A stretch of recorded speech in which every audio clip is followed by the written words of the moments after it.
So, Berto, the other day you reached out to me and you said, have you seen the documentary on Netflix called The Tinder Swindler? Because we should talk about it on the podcast. And I thought, well, Berto doesn't usually reach out to me in this way. So I turned it on and I thought, I'll watch the first 5 minutes. Because that's usually now how I watch things. I watch them 5 minutes at a time or 10, 15. Yeah, because it's hard for me to just sit down and have enough time to, spend 2 hours just watching something. And I sat down to watch it, and essentially I watched it all in one go, which really shows how gripping this documentary is, The Tinder Swindler. And about, 20 minutes in, I texted you back, and I was like, oh yeah, we definitely have to talk about this on the podcast. So let's do it. What do you say, Berto? Let's do it.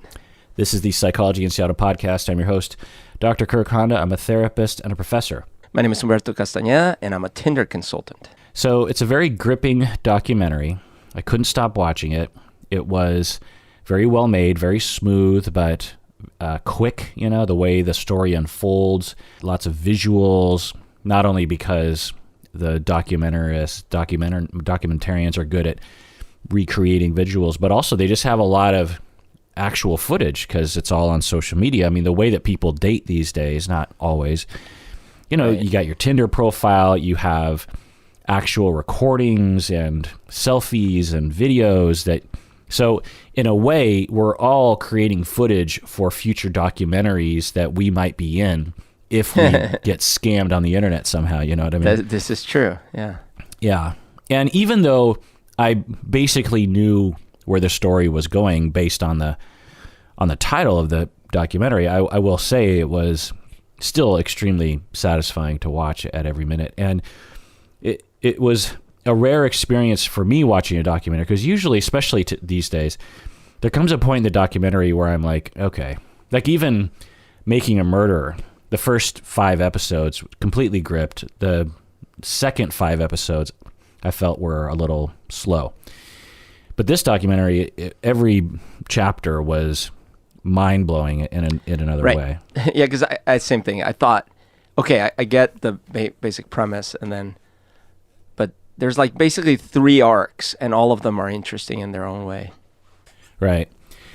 And it's very upsetting, too, the documentary. God, I was so angry watching this. Essentially, the documentary is a depiction of a new version of an old crime. I mean, there's been con artists since the beginning of time, but now that we have Tinder and social media and cell phones, the ability to manipulate through those vectors are becoming perhaps more refined to the con artist. We're starting to see a pretty sophisticated version of it, right? Because the way that you can lie over a cell phone, because, back in the day, you didn't have cell phones, you didn't have video recordings, you barely even took photographs, so you had to be there, right? There had to be visual evidence. And the way that this guy would swindle, he would, one detail is apparently at some point his friend or bodyguard got hit in the back of the head and they got into a ambulance. It looked like a legit... Or didn't. Like that could have been set up, Yeah, art. but it looked like a legit ambulance, and given their lifestyle, I wouldn't doubt that at some point he got hit over the head with something, you know. So who knows what the circumstances were, but he took pictures of it and selfies and video, and he just milked it. Every time he wanted to manipulate, he just pulled out that old footage. I mean, he didn't mind doctoring stuff, like the photo of him with his supposed father. Right. Right. And that's the point. It's like so it was kind of a blessing and a curse. In the past, if you were a con artist, I could show up at your doorstep, and there was no way you could check anything I tell you. Right. And that was both good and bad, right? Because I could be like, hey, I just flew in. I live in London. I'm part of a wealthy family, blah, blah, blah. You can't check into this. There's just no tools. Now, the flip side is you might be skeptical, and I can't show you proof either. Whereas, like, now I can show you a photo of me in London, and even though I could just Photoshop it. Right. So in the past, I suppose you just had to take people's words for it. But now you can, if you're good at it. But I will say that one photo of him and his parents was a really bad Photoshop job. I know. But, if you're sending it on a phone and it's kind of like, I don't know. It's Still. one of those things like if you don't expect that someone's trying to con you, Right. you're probably Yeah. not going to be looking for it. Still, it was a pretty bad photo. I mean, I just thought like that's pretty obvious. He's just like in front. Yeah, exactly. It almost looked like, because they were standing sort of by a cliff, and it almost looked like he was to the left of the cliff. Right. So, in this episode, we're going to talk about the documentary, obviously, but there's also a lot to say about our society, and I'm also going to talk about love bombing and grooming and victim blaming and sign and diagnosing. Well, we won't diagnose from afar, but we'll speculate about some things, and we will talk about signs to look out for to avoid these kinds of perpetrators. So, documentary, The Tinder Swindler, Rotten Tomatoes, critics, what do you think, Berto? Ooh. Yeah, it must have gotten good. I'm going to go 93. Ooh, 94. Audience, what do you think? Audience probably gave it even a little bump, so 96. 82. Why do you think the audience liked it? I mean, 82 is a high score. It but is it's a not, high score. But I'm having a hard time imagining anyone not liking this documentary. I mean, why would you not like it?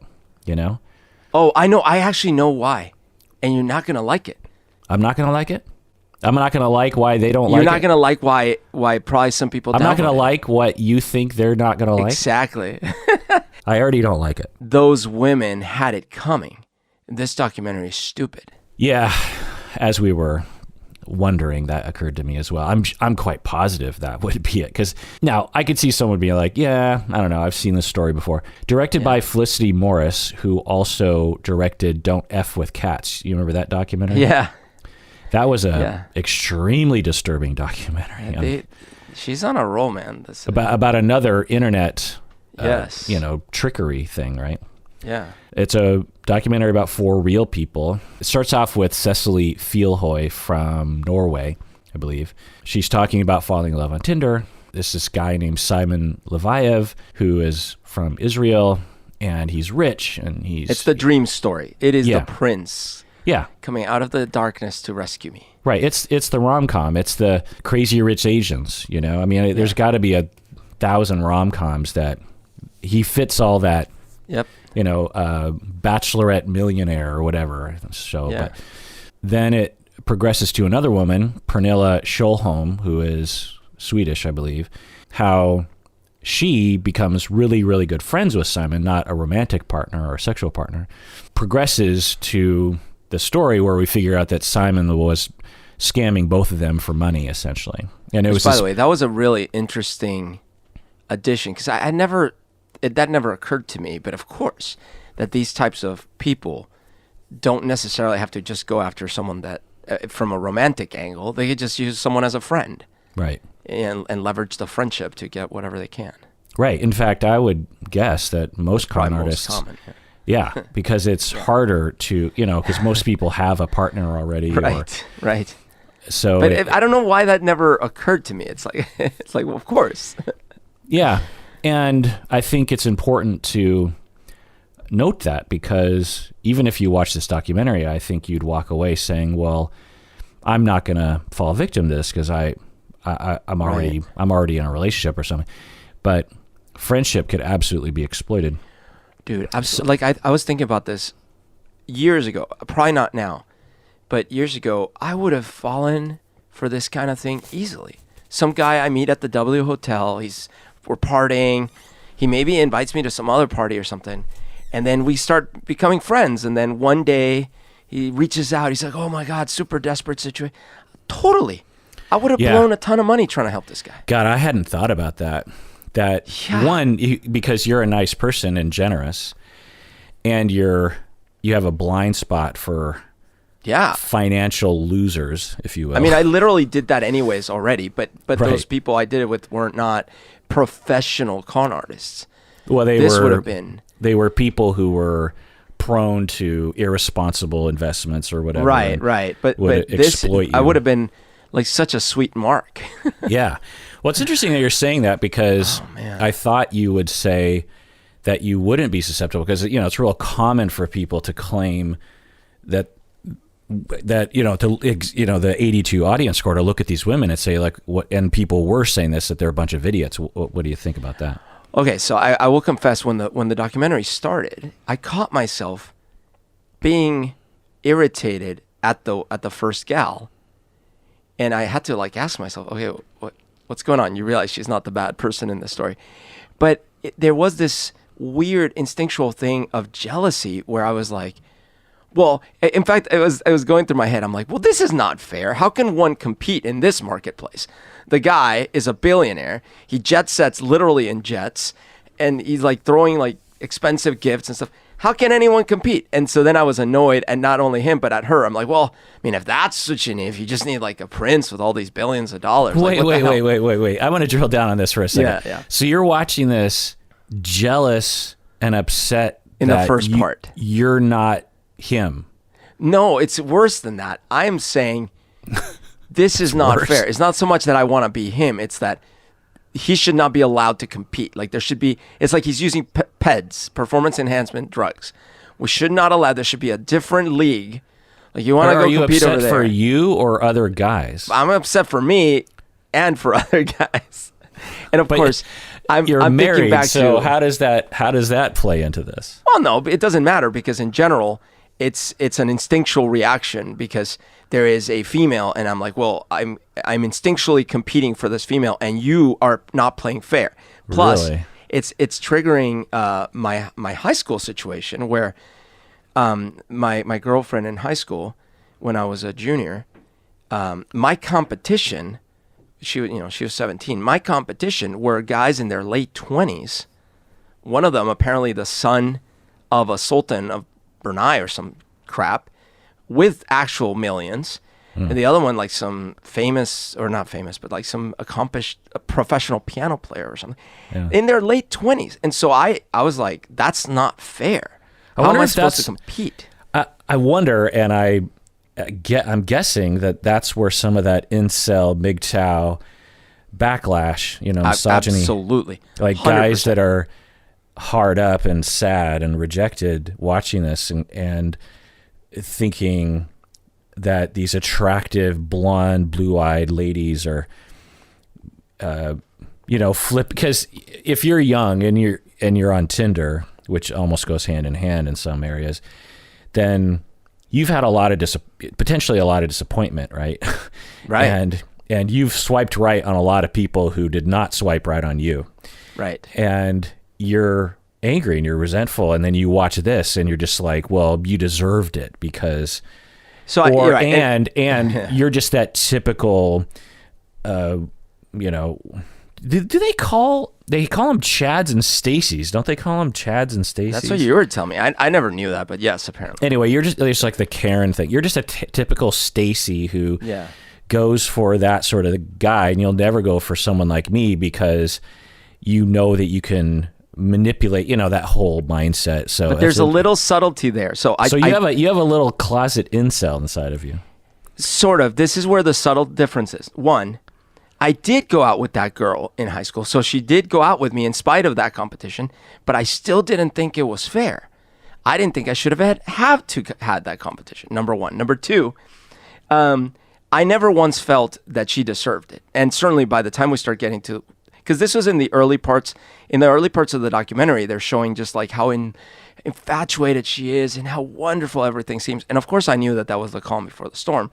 If I would have asked you as you're seeing it unfold prior to, so there's some beats. There's the falling in love phase, and then there's the I'm loaning him hundreds of thousands of dollars. I'm taking out all these fake loans in his name, and then there's the fallout from that.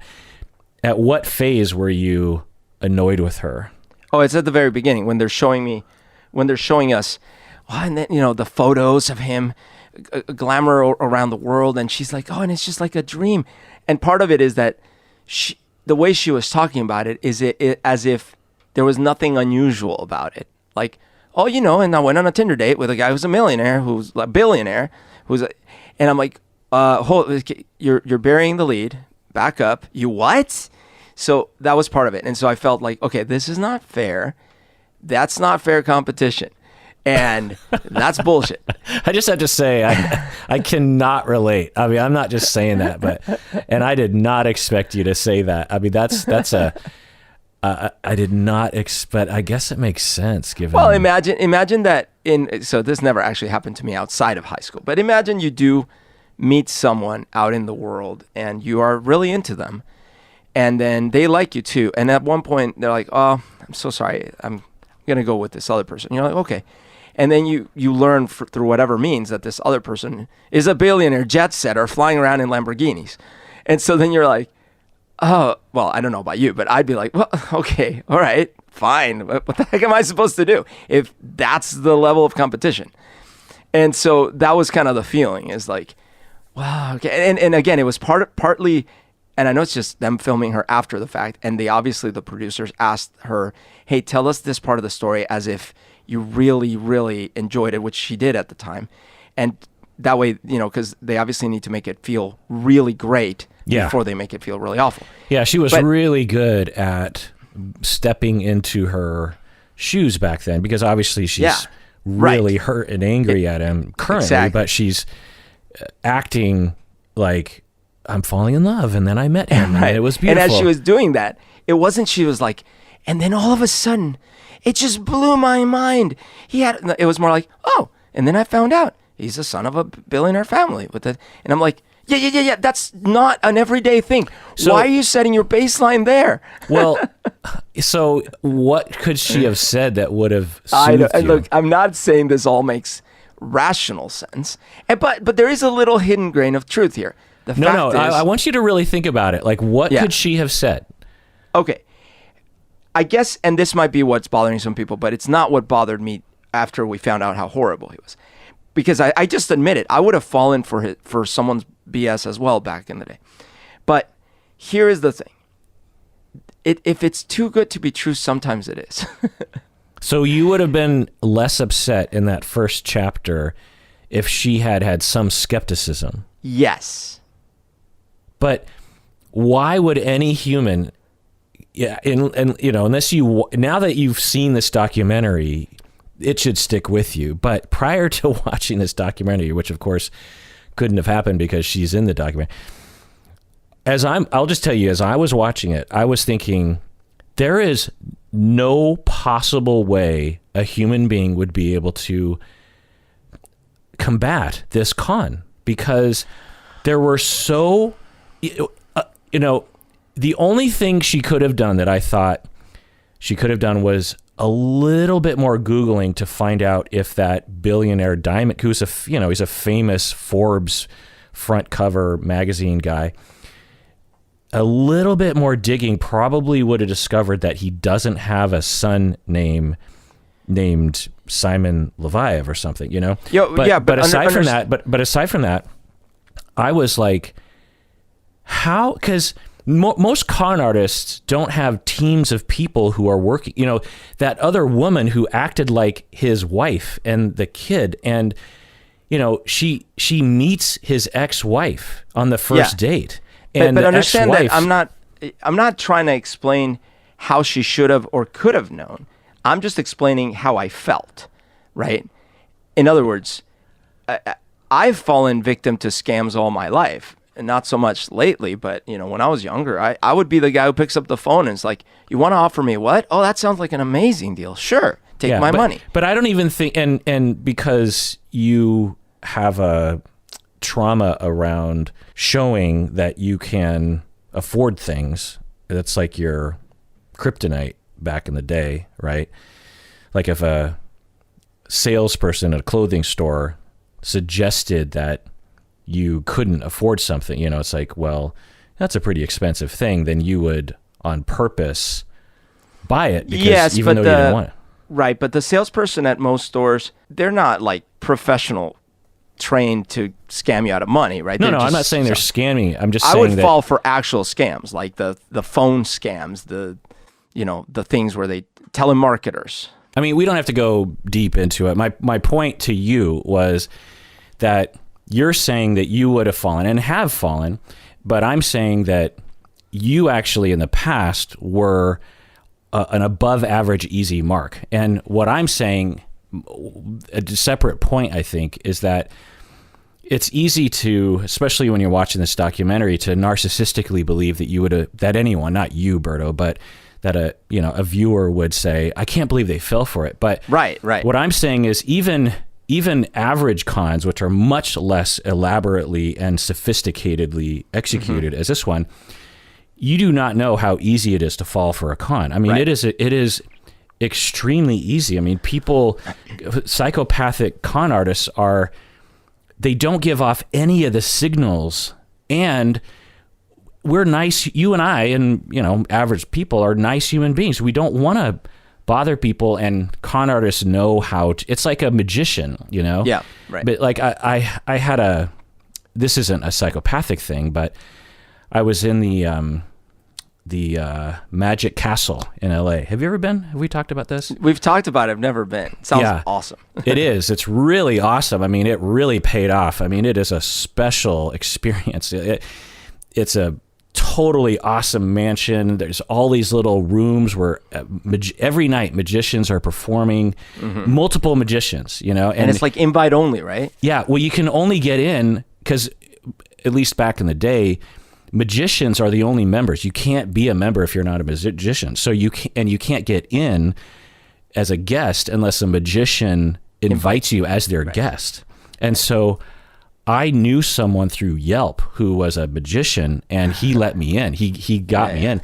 Anyway, so I'm in there, and there are these awesome magicians, and there's only 20 people in the audience. It's not like a giant room. And so I got called up on stage by two out of the three magicians that I saw because I must look like a nice person or something. And I played a nice person. So the one trick that I remember is they called me up on stage, and I needed to pick a number between 1 and 10 or something like that. And he shows me his hands. So the back of his hands is to the audience, and the front of his hands, the palms, are to me. And on one of his fingers is the number 2 or something. And he points at his finger and he says, "What number do you choose between 1 and 10?" So in that moment, I know in a split second, I'm like, oh, I get the trick. I'm supposed to say 2. If I say 2, all is well. If I say 3, he's effed. So... And in that split second, because I'm on stage and I'm kind of nervous and I don't want to ruin everyone's night, everyone in the audience is looking. I understand the emotional landscape. I don't want to ruin everything, and so I just said 2.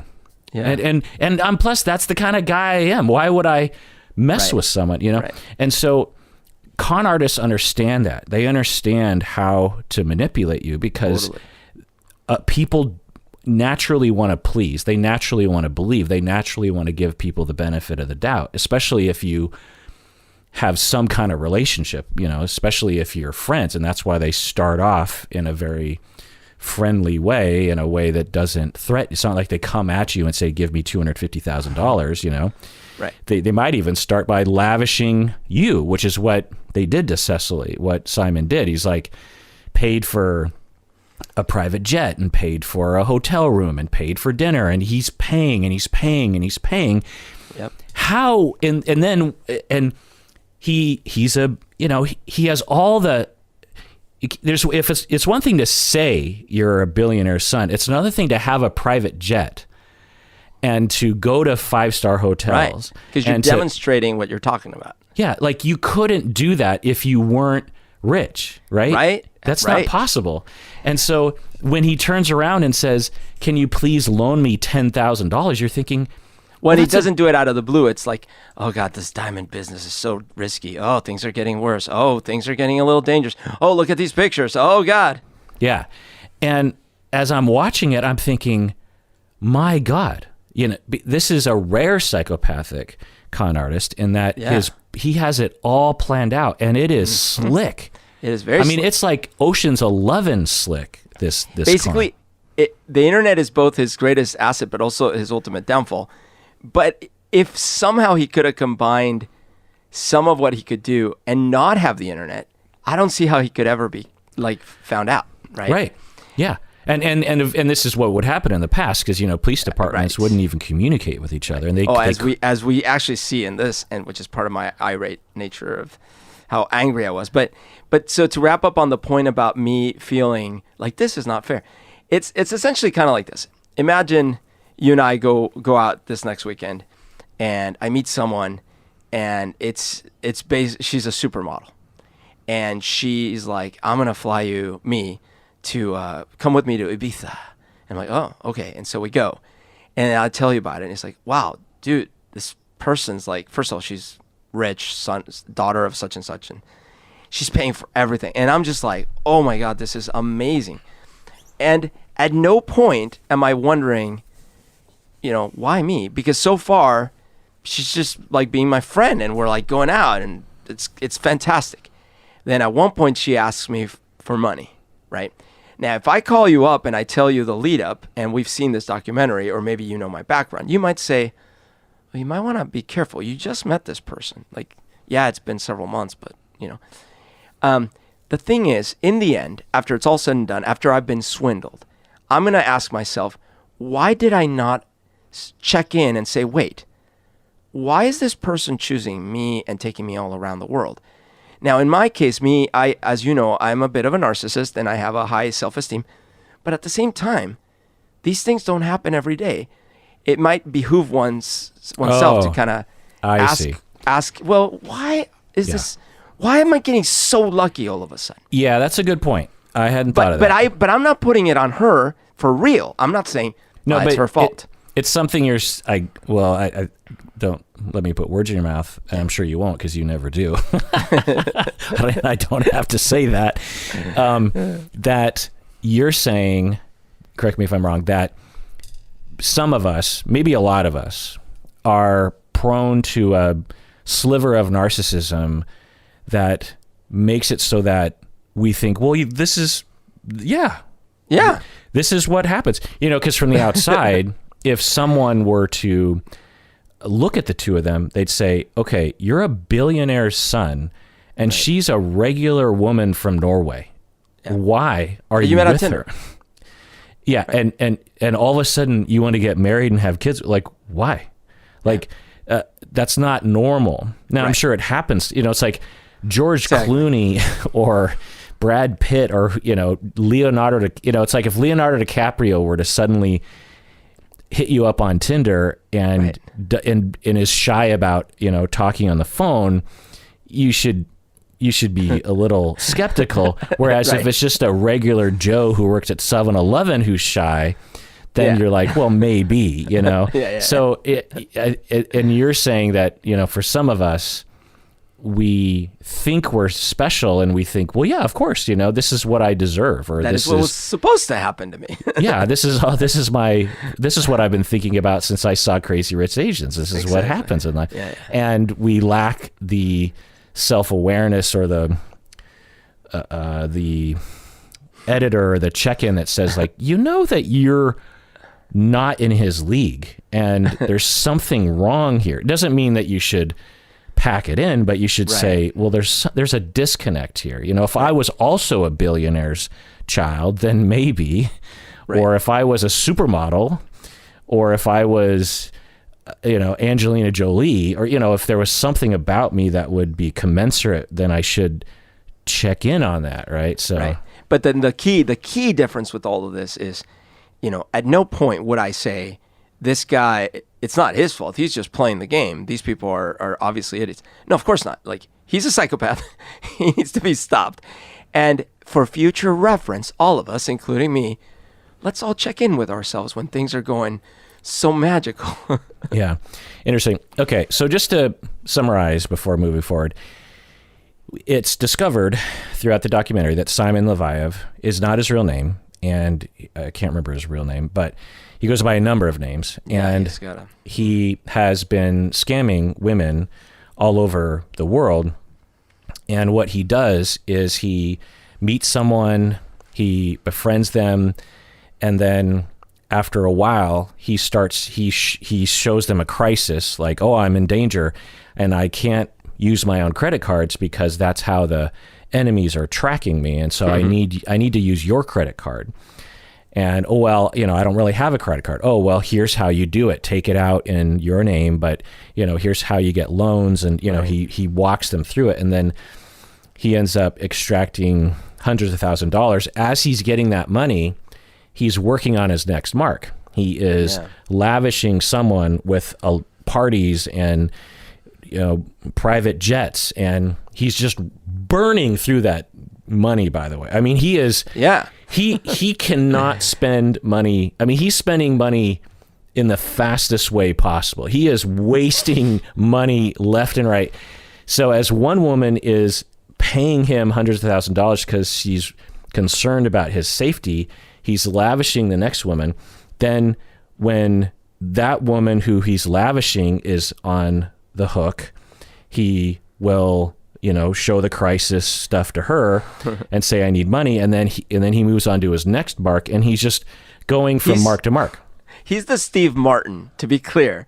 He is not Michael Caine. He is Steve Martin in Dirty Rotten Scoundrels. Yeah. Because he just, like you said, he is surviving, barely surviving. Now, granted, he's surviving in lavish opulence, but it's like he's one day off from being completely destitute and broke. Right, and we'll get into that later. But so then we meet the third woman, Eileen Charlotte. So the first is Cecily, and she's the girlfriend, fiance. Then Pernilla is the best friend. And then Eileen is his long-term girlfriend, who he's been with for a year and a half or something. And she discovers it because Cecily works with journalists. Cecily and Pernilla work with journalists. This big article comes out from this Norway newspaper, online news thing. Eileen sees her boyfriend picture on this article and starts reading it, realizes, oh my God, my boyfriend is a con artist, and I have already lent him tens of hundreds of thousands of dollars, and immediately turns on him, and which I thought to be incredibly strong of her. I mean, within an hour, she goes through all the stages and is like, yep, he's a psycho. I was in love with him. We were going to get married an hour ago, and now I'm done with him. He's a piece of crap. And I just loved the way she talked. She's like, that piece of shit, and I'm going to get him back. I'm going to con him. I'm going to con him out of his clothes. I'm going to sell it. Which is brilliant. Yeah. And then he ends up becoming homeless because he's being called out and people won't respond to him anymore. And by the way, this is he's not going after wealthy individuals and conning them out of like 10% of their. He's going after people who have to go into deep debt that they will pay off for the rest of their lives. Right. If they're lucky. Right. So let's take a break. When we get back, let's talk about other things along these lines of the documentary. What do you say, Berto? Let's do it. All right, we're back from the break. So I want to talk about materialism, because this was actually one of the main, there were like 5 main vibes I was getting from this documentary. But, and when I talk about materialism, I'm not blaming the victims. I'm mainly talking about the con man, Simon, when I think about them, and just other people, I was disgusted by the materialism that I saw in this movie. It was on display. I mean, I'm materialistic because I'm a part of a materialistic culture. You're a material girl. So if someone from a less materialistic culture, of which there are many around the planet, looked at me, they'd see like, I'm just a shade off of Simon compared to other people, particularly even myself in my 20s would look at me now and think like, you're ridiculous. So I recognize that, and maybe that's part of the reason why I was disgusted, because I'm disgusted with myself on a certain level. But the heights of disgusting materialism on display in this documentary, I mean, I wanted to vomit. The traveling, the private jets, the fancy cars, the yachts, the models, and it always looks the same. It's like there's a playbook that you have to follow. Right. A new city every day, Stockholm and Oslo and Prague and London. Every day it's a new place, the right people, the right hotels, the right vacations. There's certain vacation spots that the D-bags go to, the right clubs, the right food, the caviar, the right selfies. I love me some caviar. Do you actually like caviar? Oh, I do, yeah. Every time he takes a picture of himself, it's clear he's trying to show off. Like he's in a nice Mercedes, like a convertible, and he's driving through Paris, and the way that he selfies himself, it's like, okay, you can see the car I'm in, you can see the city I'm in, you can see my designer shirt, and it's so disgusting. I mean, were you as disgusted by it as I was? Yeah, I mean, almost amused if it wasn't such a tragic story, but because you see that online constantly. This is a pattern for sure. It's almost, in a way, that is why it works. He's not inventing something. He's trying to make it so that it's very recognizable, because that's what has to sell it's almost, because if you think about it, a more sophisticated, maybe subtle individual would say, okay, actually, I could play a long con, maybe even go after bigger money here if I actually have more subdued, older money that I come from. But no, he's going for that easy takedown, which is, look at me, I'm a templated Insta poster with like the Lamborghini, right? And that's who I am. Yeah. And it works because it looks like what you expect to see out of someone that's got quote unquote money. Yeah. By the way, were you saying, or someone was saying, maybe saying D-bag is actually a bad thing because I was saying that. It's like misogynistic. I was jumping on the PC bandwagon. Well, I mean, did you make that up, or did you hear other people say that? I don't. I'm sure people have brought it up before, but it just, for me personally, I've never liked the word because it's like, well, Well, we need another word because it has such a specific meaning. So what do we call this? Like Insta asshole or something? What do we say? Because I mean, that's why I loved the word poser. Maybe it's not strong enough, but it was certainly, you're a poser. You're a fake. You're a phony. Weren't we talking about this the other day? Phony. Yeah, God. You're a phony. Yeah. Holden Caulfield would, he's rolling around in his grave. And of course, they have to take pictures of all of it, and for those of you who know 90 Day Fiancé, this reminds me of Jesse from 90 Day Fiancé. I actually, because I'm mildly aware of his Instagram because sometimes they show his Instagram on the TV show. And so I actually looked at his Instagram, and it follows, there's a formula. You got to be on a boat, a really nice boat with nice shades. You got to be sitting in first class and not smiling at the camera, looking out the window. Right. You got to be sitting in an expensive car, but acting like, it's just your car. It's just like, hey, I'm just chilling with my super awesome outfit. This is just a regular picture of me in this rental car, Right. And you want that look like it's an annoying day. Yeah. It's just like, or no, it reminds me of McConaughey in those Lincoln commercials. It's like you want to look like you're contemplating how life is a circle or something. Yeah. There are other pictures. It just follows the formula. You got to be in a robe in a fancy hotel with a great view having breakfast. And then you got to have many pictures with infinity pools. I mean, infinity pool is a must. Yeah, that's a D-bag foundational. Like that's number one. Like if you don't got at least one picture of you in an infinity pool with a sunset looking out over the Mediterranean, I mean, you just aren't a proper D-bag. I'm so glad I decided not to install an infinity pool in my house. Now, I'll tell you, if I think of my own like personal Facebook page, I have occasional D-bag pictures. I went to Santorini. I have pictures of me and my wife looking out over the sunset. But I'd like to think that those are rare. Those are and actually there's even one picture. Okay, so this is actually me being an Insta a-hole, which is another staple is you have to be on your laptop, but in a super wonderful location, right. Like yes. you got to be sitting on in the middle of a beach in an island with a coconut falling on your head, but you've got your laptop. but you're looking at your email. You know, it looks like Yeah. you're doing work, but you're in this just super you got to have that picture, you on your laptop, super on. I have a picture of me on my laptop sitting on the edge of those cave houses in Santorini. Oh my God. With the Mediterranean. What a poser. Yeah.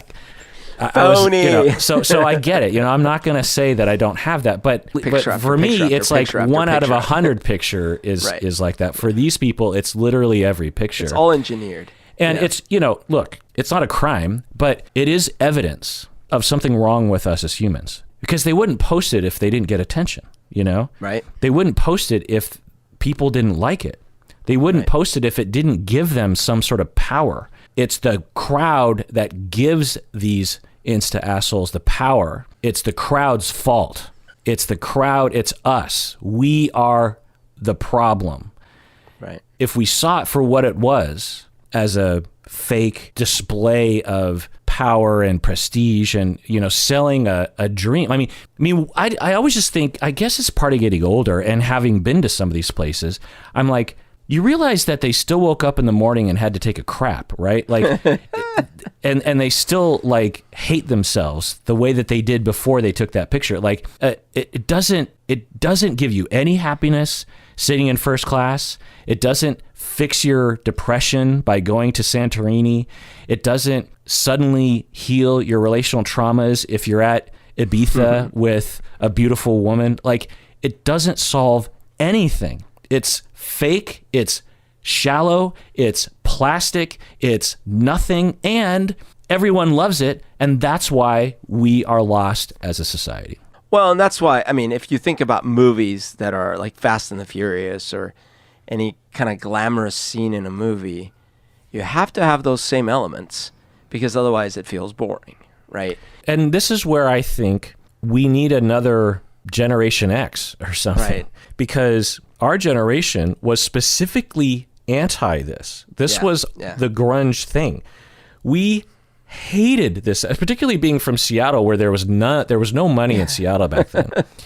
And Yeah. it was all lumberjacks and flannel, rain, moldy basements. And we, Generation X in Seattle, loathed this sort of thing. I mean, Right. our people in Seattle have just like, no, like we're anti-LA, we're anti-Vixen and Motley Crue and Poison, you know, we're not like that. And we're anti-New York. We're something else. And I feel like we've come a long way from that, right? Well, sort of, because that all gets commoditized too, right? So like being grunge became the cool Insta thing. Yeah, we immediately had runway models in flannel. We're in grunge. Yeah. Same thing happened with punk culture, right? Yeah, absolutely. So, Before that.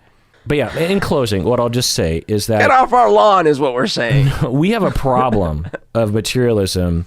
It's involved in this story because as Cecily is looking at him, as Pernilla is looking at him, he looks glamorous. He looks like someone special. He looks like he's living the ideal. And they didn't invent that ideal.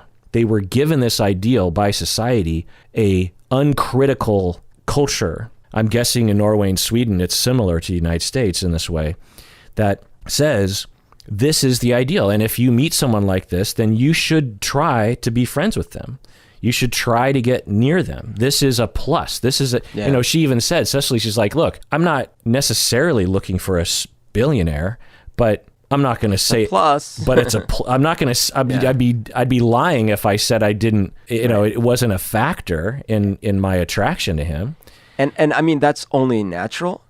I think the other part that we're maybe miscounting here is they swiped right, fine. But the guy is a master manipulator in person. And he sweet-talked the hell out of them. Yeah, I mean, I got the impression that he is very good at tricking people into thinking that he's sincere about love. Well, and his other friend, who she seems fairly well-traveled, like, obviously she couldn't sniff the con either, but at the same time, she wasn't into him, like, for romance. But she was obviously into his friendship enough that, you know, the reason I'm skeptical, at least when it comes to myself, is But honestly, like you and I both in the past have been around party people, and party people run the gamut. Some of them do post all those stupid pictures, but when you actually know them, it's like, well, they're not that bad. They just post stupid pictures. And others are really fully like that, right? And there's a mix, but they're all at the same parties, and they all run into the same kind of people. And you could absolutely see one of these people in the mix. Right. I think, yeah.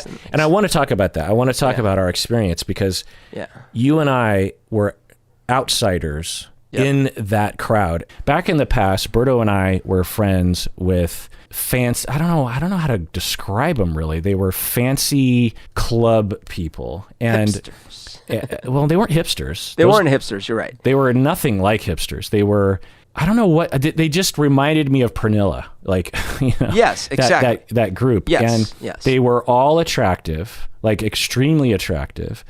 They knew the right people. They knew the right parties. They always knew the after parties. They always knew the private parties. They always could get into the VIP room. Right. They knew the club owners. They had special connections with like drugs and alcohol and venues, and they would go to Ibiza.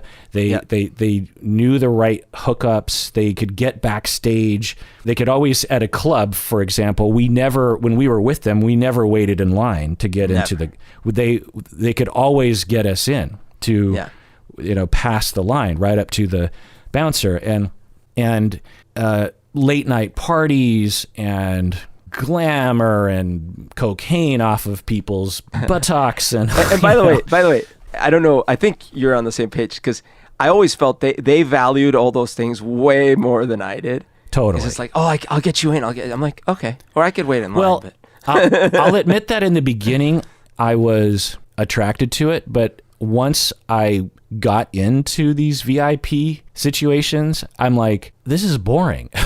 I think you had that experience too. I'm like, of course. Yeah, we're in this elite special place that because no one else can go. you're the only ones in there. Well, even if it was populated with other elite people, I'm like, people are people. Yeah. Like, I don't care.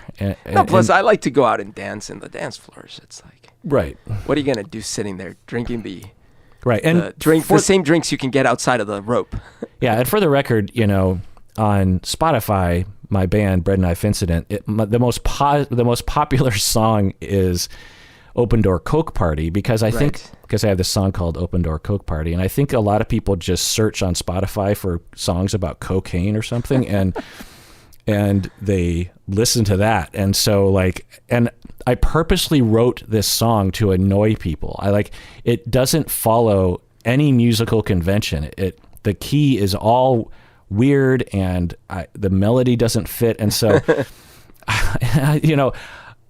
ironically, the song I wrote to annoy audiences is my most by far popular song on Spotify. But anyway, and they probably cheering about it while they're at an open door Coke party. Yeah, and I don't think the recording is very good. But anyway, but for once, I feel like my singing isn't terrible. But the song is actually about that crowd. It was. I won't go into the details because I've gone into it before on the podcast, but there was an open door Coke party that these people were throwing, and it negatively impacted me in a number of ways.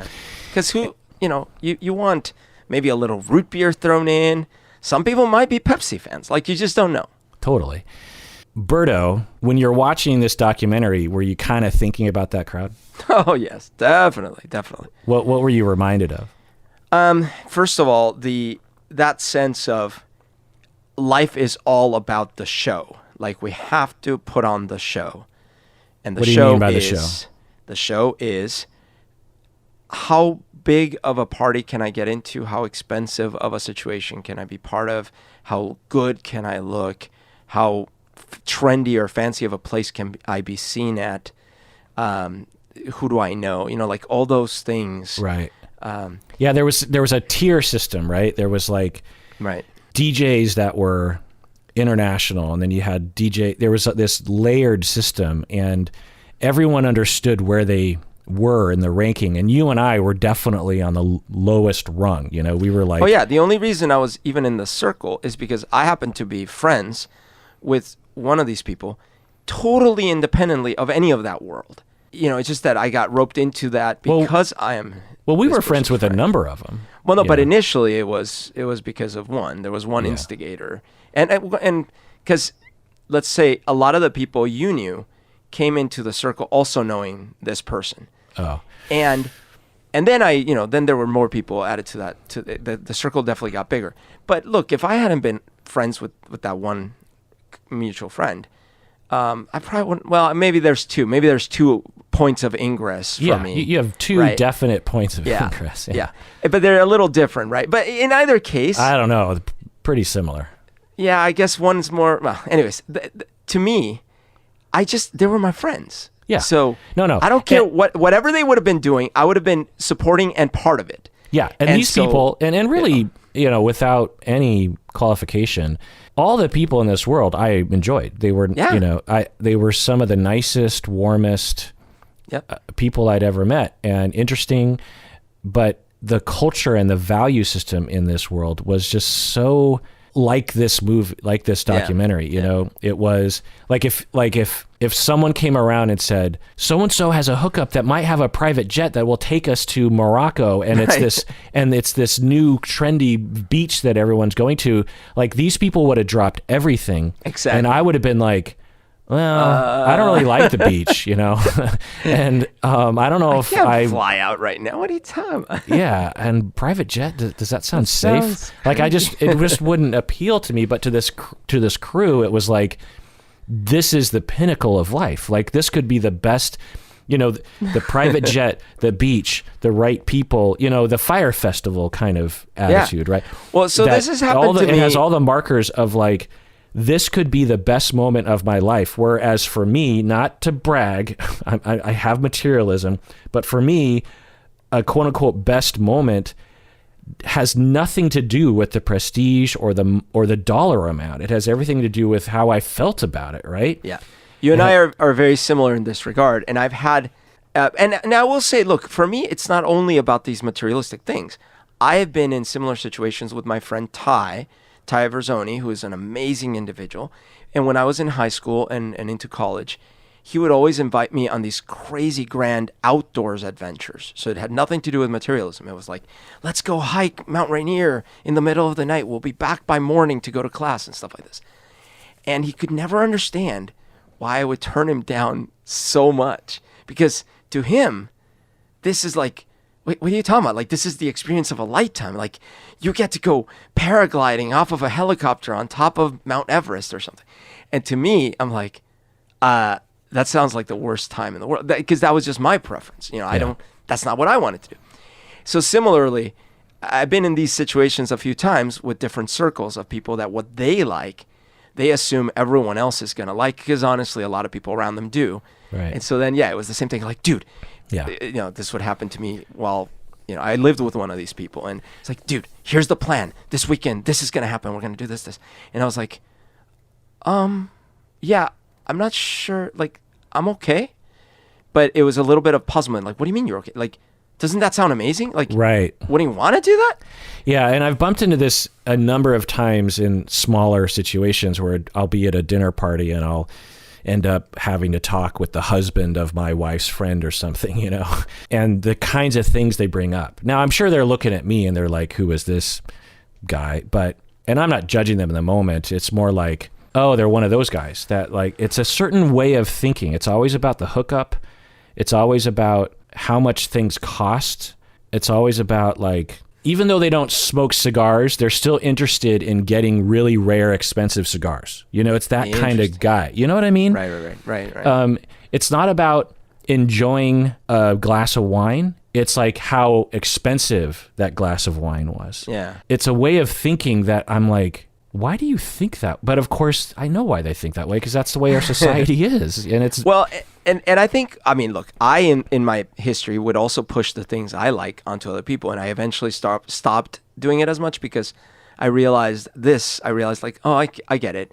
So when I tell someone I don't know that well, you have to watch Rick and Morty with me, I'm assuming that they're going to be into it for the same reasons I'm into it, and they're going to enjoy it the same way as I do.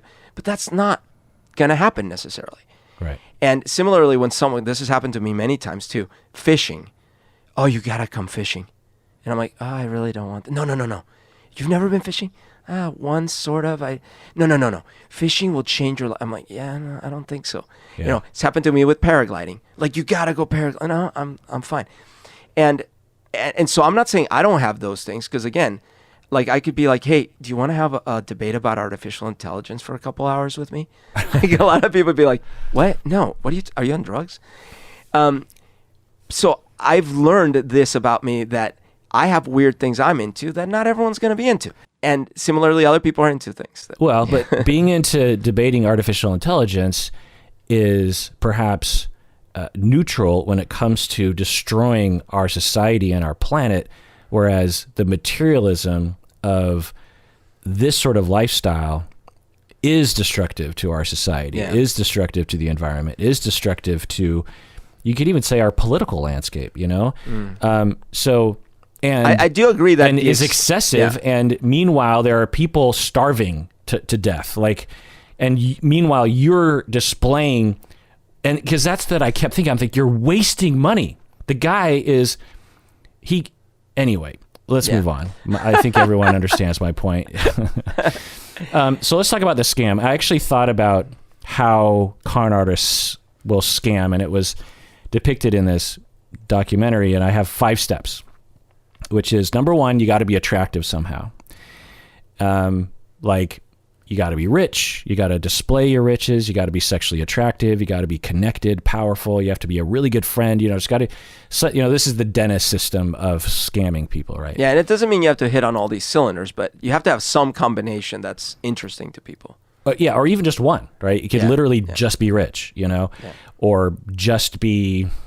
I don't know, really good at hiking, you know, something that appeals to the mark. You have to appeal to the mark. Actually, you make a great point, because like in some of those other scams that we've looked at, where it was like the yogi master or whatever it is, right? Like you're just really inspirational speaker, or you're really, you know.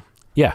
But you have to have something. Or the yoga master, right? You are a master yoga person and you have access to wisdom that you can bestow upon them. That could be the attraction. It's not going to work on everyone, but it will work on some people. Step 2, love bomb. You got to, and I'll talk about more about the specifics of love bombing in a second, but you have to just shower the person with compliments and make them, in the dentist system, you know, dependent on you. Number 3, you got to create a fake crisis. There has to be some reason for provoking empathy from the other person. So like the bloody head of your bodyguard and the da-da-da. Yeah. So, and this is when they start asking for money or something. You know, there's some kind of ask. There's some kind of request in this crisis. And then 4 is, if there's any resistance, then you have to coerce somehow. You have to convince somehow. You might intimidate. You might then apologize. You might threaten. You might say, I've done everything for you. Like, there's got to be some kind of, because eventually the mark will say, unless they're a billionaire themselves, they'll say, I don't know if I can go further down this road. And because, you know, the victimization fountain, you know, you've got to keep that fountain flowing, you know, and so you got to lay into them somehow. It has to, you know, you're not going to just, the con artist doesn't just go, oh, okay, well, I guess that is over. They, you know, they've got you on the hook and they're going to use it. And then number 5 is, eventually the con artist is uncovered somehow, either explicitly, or the victim is like, I don't know about, you know, some kind of pushback that's significant. And at that phase, the con artist separates and silences them, because they got to move on. They have to move on to their, you know, they've learned, like, there's no sense in trying to draw more oil out of that well, because it's mostly dry, and they're just going to learn more and more, because I've made all these promises and I'm not going to keep them. So I've got to separate from them, and I've got to get really far away from them, you know, because they can harm me. But 2, I got to shut them up somehow. So how do I shut them up? Well, threats. And since I'm a psychopath, I don't care. You know, I don't care about what I do. I have, you know, callous nature towards other people. And so I will say things like, for every action, there's a reaction, like what Simon would say. You will live with this mistake for the rest of your life. Yeah, and it doesn't take a genius or a scaredy cat to draw the connections there. You know, he's a billionaire with like endless resources. Who's like 20 feet tall. Yeah, and he could easily hire someone to kill you or to spread nasty rumors about you, and it's easier to just be quiet. And if you don't know, if you have no support, it's just easier to do that. By the way, there's something really that I was shocked by, surprised, because so I would have thought that he could have stopped way earlier with each one of these people and maybe never actually drawn the ire of any of them, let alone the police, because there's more plausible deniability. So you go to the first one, you have your relationship, and you get to that point where like, I need money, and then you get like 10,000, and then you just slowly ghost them, or you break up even in some way, like, oh, my life is too tragic, whatever, and you break their heart, and they're angry at you, but they're not going to the police, and then you move on, right? But not only did this guy push it, because I was so shocked that it was like, oh well, sell your car, sell your house. Like, go broke, go homeless, basically. Yeah. I was like, how is that going to help you, the con artist? Your, scorched earth policy here. Yeah, he's come in, lay waste, extract every resource, and then go on to the next town. But how is that not going to catch up with you? Well, it did. It did. But sort of. It did, and it didn't. So because of Cecily and Pernilla coming forward and not being intimidated by him, they get this thing published, and then they eventually catch up to him.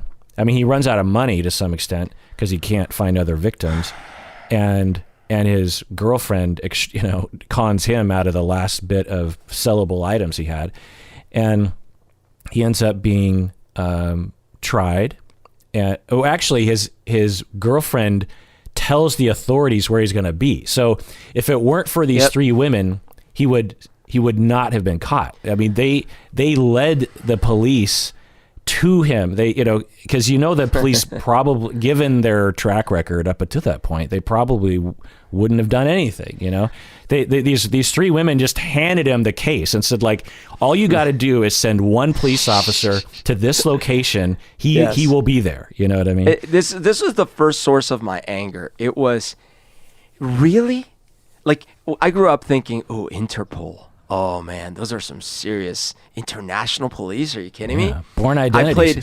I played the Carmen Sandiego games, and the Interpol was after her and stuff. So I thought that was some serious business. You're watching this show, and I'm thinking, really? Like, these women have to go and play undercover detective, putting their lives at risk, right? Just to try to get some info, because no one gives a crap. The cops don't give a crap. Yeah. And so that was the first source of my anger was. Well, then he gets convicted and I'm like, oh my God, that's so great. Got him. 20 years? What do you think, 25? 15 months. No, but he gets 15 out years, after 5. Right? 15 months. 50 years? 15 months. Sentence, but then he's released after 5. 5 months? He spends 5 months. 5 months. In prison. Now, according to Newsweek, they said he was released early because of the virus, not because of good behavior. But whatever. So but either he would way, have spent 15 months. And then then he's poor and destitute, right? Well, no. So he gets out, and according to his Instagram, which God knows, he is buying expensive stuff again. Because he's a consultant. He's a business consultant. He's still Instagram a-hole. He's nice teaching people cars, how to super nice cars. He has a girlfriend who is an Israeli model. Yeah, he offers business advice. Life is hard. Yeah. Can you imagine hiring him to give you business advice? Like, why would you ask him for advice? Well, the Wolf of Wall Street is incredibly successful these days. Yeah. So, meanwhile, the victims are still paying off their debts. They actually have a GoFundMe page, and they've raised $25,000 so far. I'm going to donate to that. Yeah.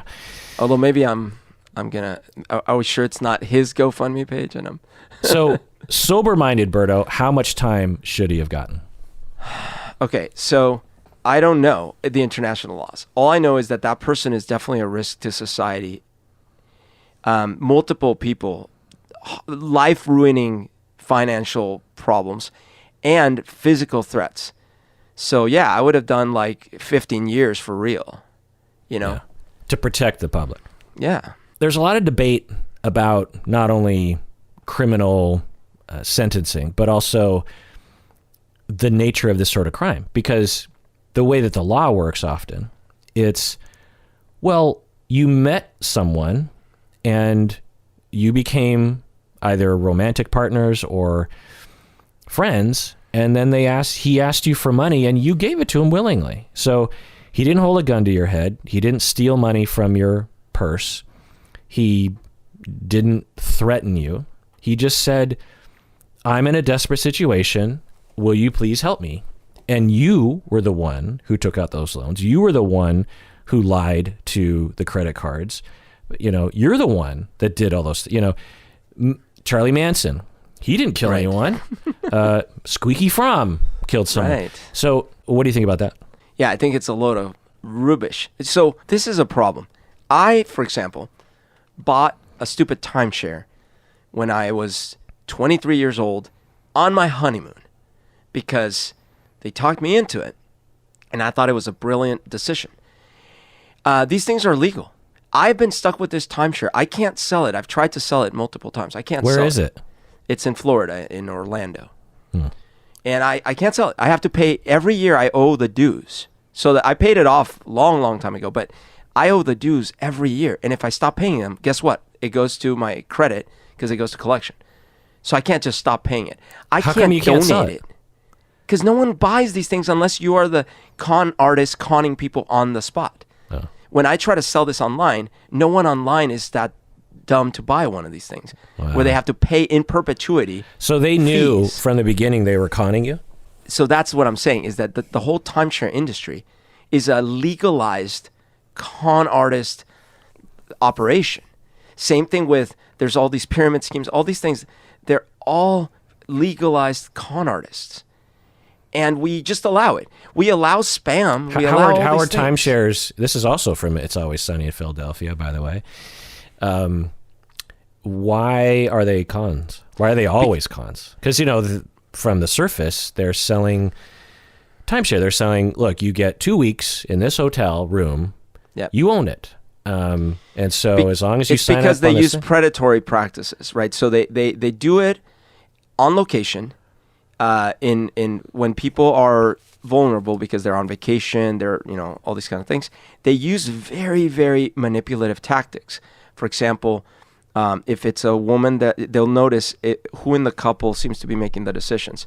If it's the woman, they'll send in the really slick-dressed younger dude, good-looking dude. I've seen this happen in real time with friends of mine who, because I was immunized, I was trying to protect them against buying, and they still unfortunately bought. Oh my God! Really? Yeah, and I noticed. I'm like, because the guy, the husband, wasn't really engaging.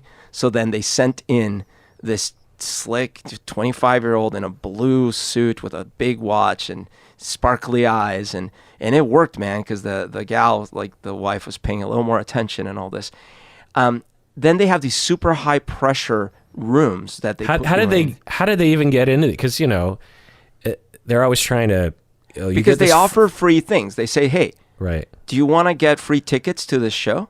And you're like, yeah, that's like, this happened to me in Vegas. Then you just have to sit through this presentation for 10 minutes. Exactly. And so the thing in Vegas, I was like, me and my wife were like, all right, so we know we're not going to buy because we already made that mistake. So why not get free tickets to Mamma Mia? Let's do it. And it's a 2-hour presentation. That's the length of the show. So 2 hours for 2 hours. Let's do it. Well, it wasn't 2 hours. I don't think I could do it, even if it was like $1,000. I just can't. I can't stand sitting through crap like that. Never do it. So it wasn't 2 hours. It took up. We were only in Vegas from Friday night till Sunday afternoon. It took up half of Saturday. Can you imagine? And they drove us for 45 minutes out of Vegas to get to the presentation. Ugh. They do the presentation. We're not listening, of course. Right, because every step of the way you're like, because they're like, oh, we'll pick you up. my It's just tickets. 2 hours. And so they pick you up and you're like, and you're thinking, okay, well, it must be close by. Well, now you're in the car and they're like, oh no, well, we had to change the location. It's a little bit out of town. And you're like, well, I don't want to be an a-hole and like tell them to turn around the car now. And it's not a car, it's a bus full of people. Oh, so you get So what there. am I going to be like? Turn the bus around. I would. I'd be Drop like, us I off, didn't we'll sign up walk. for it. Yeah. Right. So then you get there, and So we now get there. you're a They did captive the audience. presentation. I'm like, okay, whatever. The presentation's like another 45 minutes. Okay. They're done, and then they come up to us, and then the guy who's like the first line of defense, he's like, so what do you think? And I'm like, sounds amazing. Really great deal. Unfortunately, we're really just interested in the tickets. Oh, right, but let me tell you. No, I know, I get it. So they try. I'm like, no. Okay. So they're like, all right, no problem. Go this way. You can get your tickets. So we go to the second room. The second room is a little bit smaller, a little more sparse, and the suits are nicer, and the watches are bigger on these agents. God. So the guy comes up, it's like, yeah, we're gonna get your stuff. So this is what I'm talking about, Berto. It's so gross. Who cares So gross. about your watch? Like Well, a watch is it's something so you gross, wear to dude. tell time. I don't It's so care gross. if your watch, and why would a watch be worth $100,000? Like this, Right. like Simon Leviav has watches that's totally a waste of money. Why are you doing that? Well, I kid you not that there were 4 rooms total. There was the big one, and there were 3 more levels after that. We got to the final room. The final room is dark, and it's like one of those boiler rooms where they're moving. Everyone's talking fast. They're making it seem like the deals are closing, and the clock is running, and the time is running out, and super high pressure. And they had dropped the price. Like the original price was like $16,000. We were down to $2,500 with no annual fees. And I looked at the guy. I'm like, listen, that is an unbelievable deal that I would be stupid to pass up. But we just want our tickets. And they're like, okay, it's your loss. I'm like, I know, it sucks, but we just want our tickets. We finally got our freaking tickets.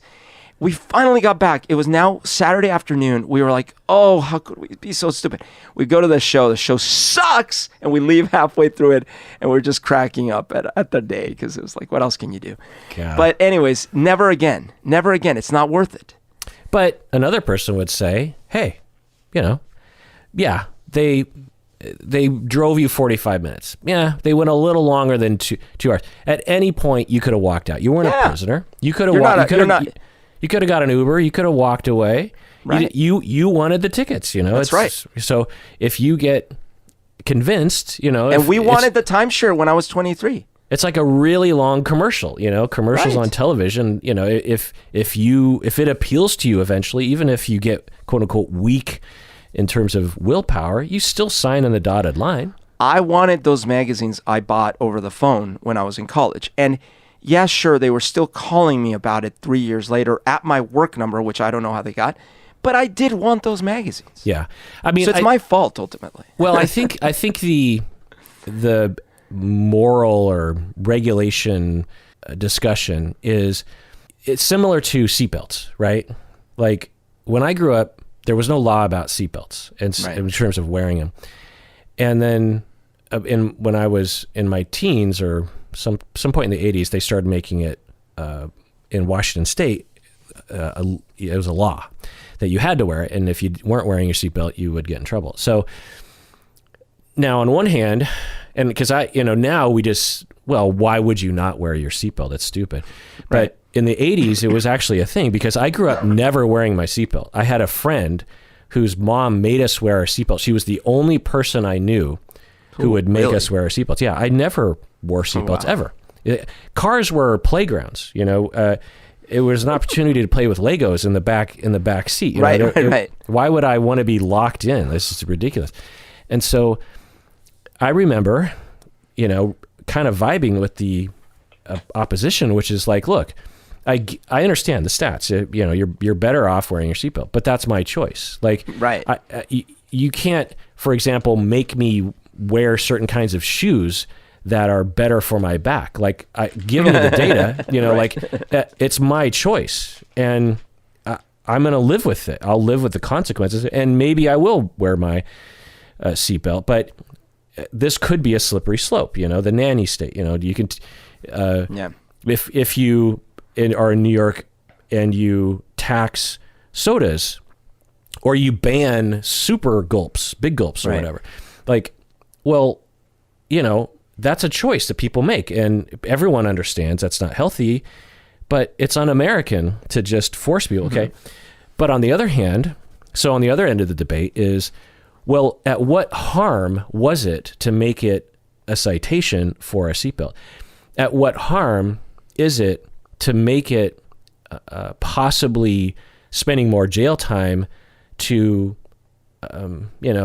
convince some? So here's my point, which is that the laws, and I'm not a legal expert on this, but watching this documentary, I was equally upset about how, because once they caught him, I'm like, oh yeah, he's life in prison. Got him. Especially once they start to get all the victims, because there's probably dozens of victims. But then I started thinking about it, and I was like, well, yeah, I mean, he did. So we had this thing in the early part of the 20th century in the United States about a lot of mobsters, right? Yeah. And you had Al Capone, who had committed no crime himself that they could pin on him. Right. And they got him on tax evasion, right? Yep. And so eventually they created these laws around racketeering, which is, I don't know the specific laws, but it's essentially laws that say if you're part of an organization that knowingly participates in a system of crime, even if you never committed those crimes yourself, you are liable for those. You will be prosecuted. And because they looked at the gestalt, they looked at the broad, they looked at the bigger picture, and they said, well, that individual, according to our current laws, did not commit a crime. Charlie Manson did not murder those people. Simon Leviev did not hold a gun to these people's heads. They willingly took out loans themselves and gave him money. He lied to them, but that's not a crime. You can lie to your friend. You can cheat on your wife. That's not a crime. We understand you can't go to prison, at least in the free Western society, because you cheated or you lied to a friend. Like that's going too far. And so, but when you look at the gestalt, when you look at the bigger picture, I don't know if anyone would get upset if you limited our freedoms by saying if one could prove, if a prosecutor could prove to a jury of the defendant's peers that this individual is essentially a professional con artist. Yeah, a con artist. then, and they are lying to extract money and have no intention to be friends or husbands to these people, then we're okay with putting them away for 50 years. And in the same way that when you have the debate around seatbelts, there was a debate. It's like, well, there's going to be a group of people that are not going to like this, but in the end, I think we'll all be okay with this law. It will limit our, that's always the thing. It's like when you create a new law that can give the government power over the people, the pushback is the liberal sense of, I don't want the government to have power over me. I want liberty. I don't know a lot of people that want the liberty to do what he does. And so let's create laws, and maybe there are laws, but clearly not strong enough. Clearly not internationally, apparently. Yeah, because this person needs to go away forever. There's no rehabilitation for a person like this. Yeah. And they're not, because the smart thing to do for him was to get out and go straight. He probably does have business sense. He probably does have skills, but he went right back into the BS. Well, I was going to ask you about that because this rang psychopath to me a lot because, as I learned through this podcast, one of the things is the disorganization, the self-sabotage, and all these kinds of things. And yes, he's very able to talk people into things, certain kinds of people. And yes, he is able to kind of put on that facade. Clearly, he has got zero empathy for any of these people. But he's also really like self-sabotaging, self-damaging. Right. Yeah. So let's get into it. Diagnosing. I'm not diagnosing from afar. I would need much more information. When I diagnose people, they're in my office. Obviously, I can interview them. They're willing participants. So I don't know. But based on what we saw, he does fit the classic psychopathic person. You know, on the internet, there's all of these accusations. Oh, that person's a psychopath, or, you know, that person on 90 Day Fiancé is a sociopath. And I'm always like, you don't know what those words mean. If you want to know the definition of psychopath, watch Tinder Swindler, because this is right down the middle, psychopathic presentation. I don't know if he's a psychopath, but either he is a psychopath or he knows exactly how to act like a psychopath. So it's glib charm, meaning that you're charming, but it's fake, right? So while he's convincing Cecily that they're soulmates and falling in love, and they're going to have this sweet, you know, she's a very sweet woman. She's a very, you know, in terms of love, seems like a very down-to-earth, regular woman looking for a family. A prince in a jet with a Lamborghini. Well, looking for someone that is a good guy, someone that she can have a family with. And he's doing this while he's conning, you know, countless other women at the exact same time. And using the same texts. Right. But why reinvent the wheel? And it works, right? Right. But that's part of it. Like, the superficiality of it isn't just that the words are superficial. It's he's literally copy pasting. Right. Criminal behavior is another aspect of psychopaths. Psychopaths typically have a string of random crimes that they've committed over their lifespan, and he definitely shows that, right? Right, and he's been in jail before. He's wanted by the Israeli police. Like, it's, No empathy, callousness, clearly. I mean, at least the presentation is someone that has no remorse for what he did. Right, like what I was saying, it wasn't just, okay, I really should let this one go because, I mean, she's destitute. She's taking. No, it's like, well, sell your house. Right. Pawn your car. I need the money now. And then when you really separate, he's calling your mom's house and saying for every action, there's a reaction. Right. Implying, I'm going to kill you and your mom, you know? Right. And just, you get the impression like, and then he just goes on with his day. Like, it doesn't, there's no concern about just wantonly threatening people with their lives, you know. No, and he knows what he's doing. He's done it countless times before, I'm guessing. Psychopaths will use other people. You know, humans are just a means to an end. They don't care about you. You're just a thing. You're an object. You're like a vending machine. And sometimes you have to press the right buttons. But once you do, eventually the candy bar comes out, and then you walk away. You don't feel bad to the candy bar machine that you took a candy bar. You don't feel bad to the Coke machine if you kick it a few times to get. And if it's broken, you just go to another candy bar. Right. There's always another vending machine. That's all you are to these people.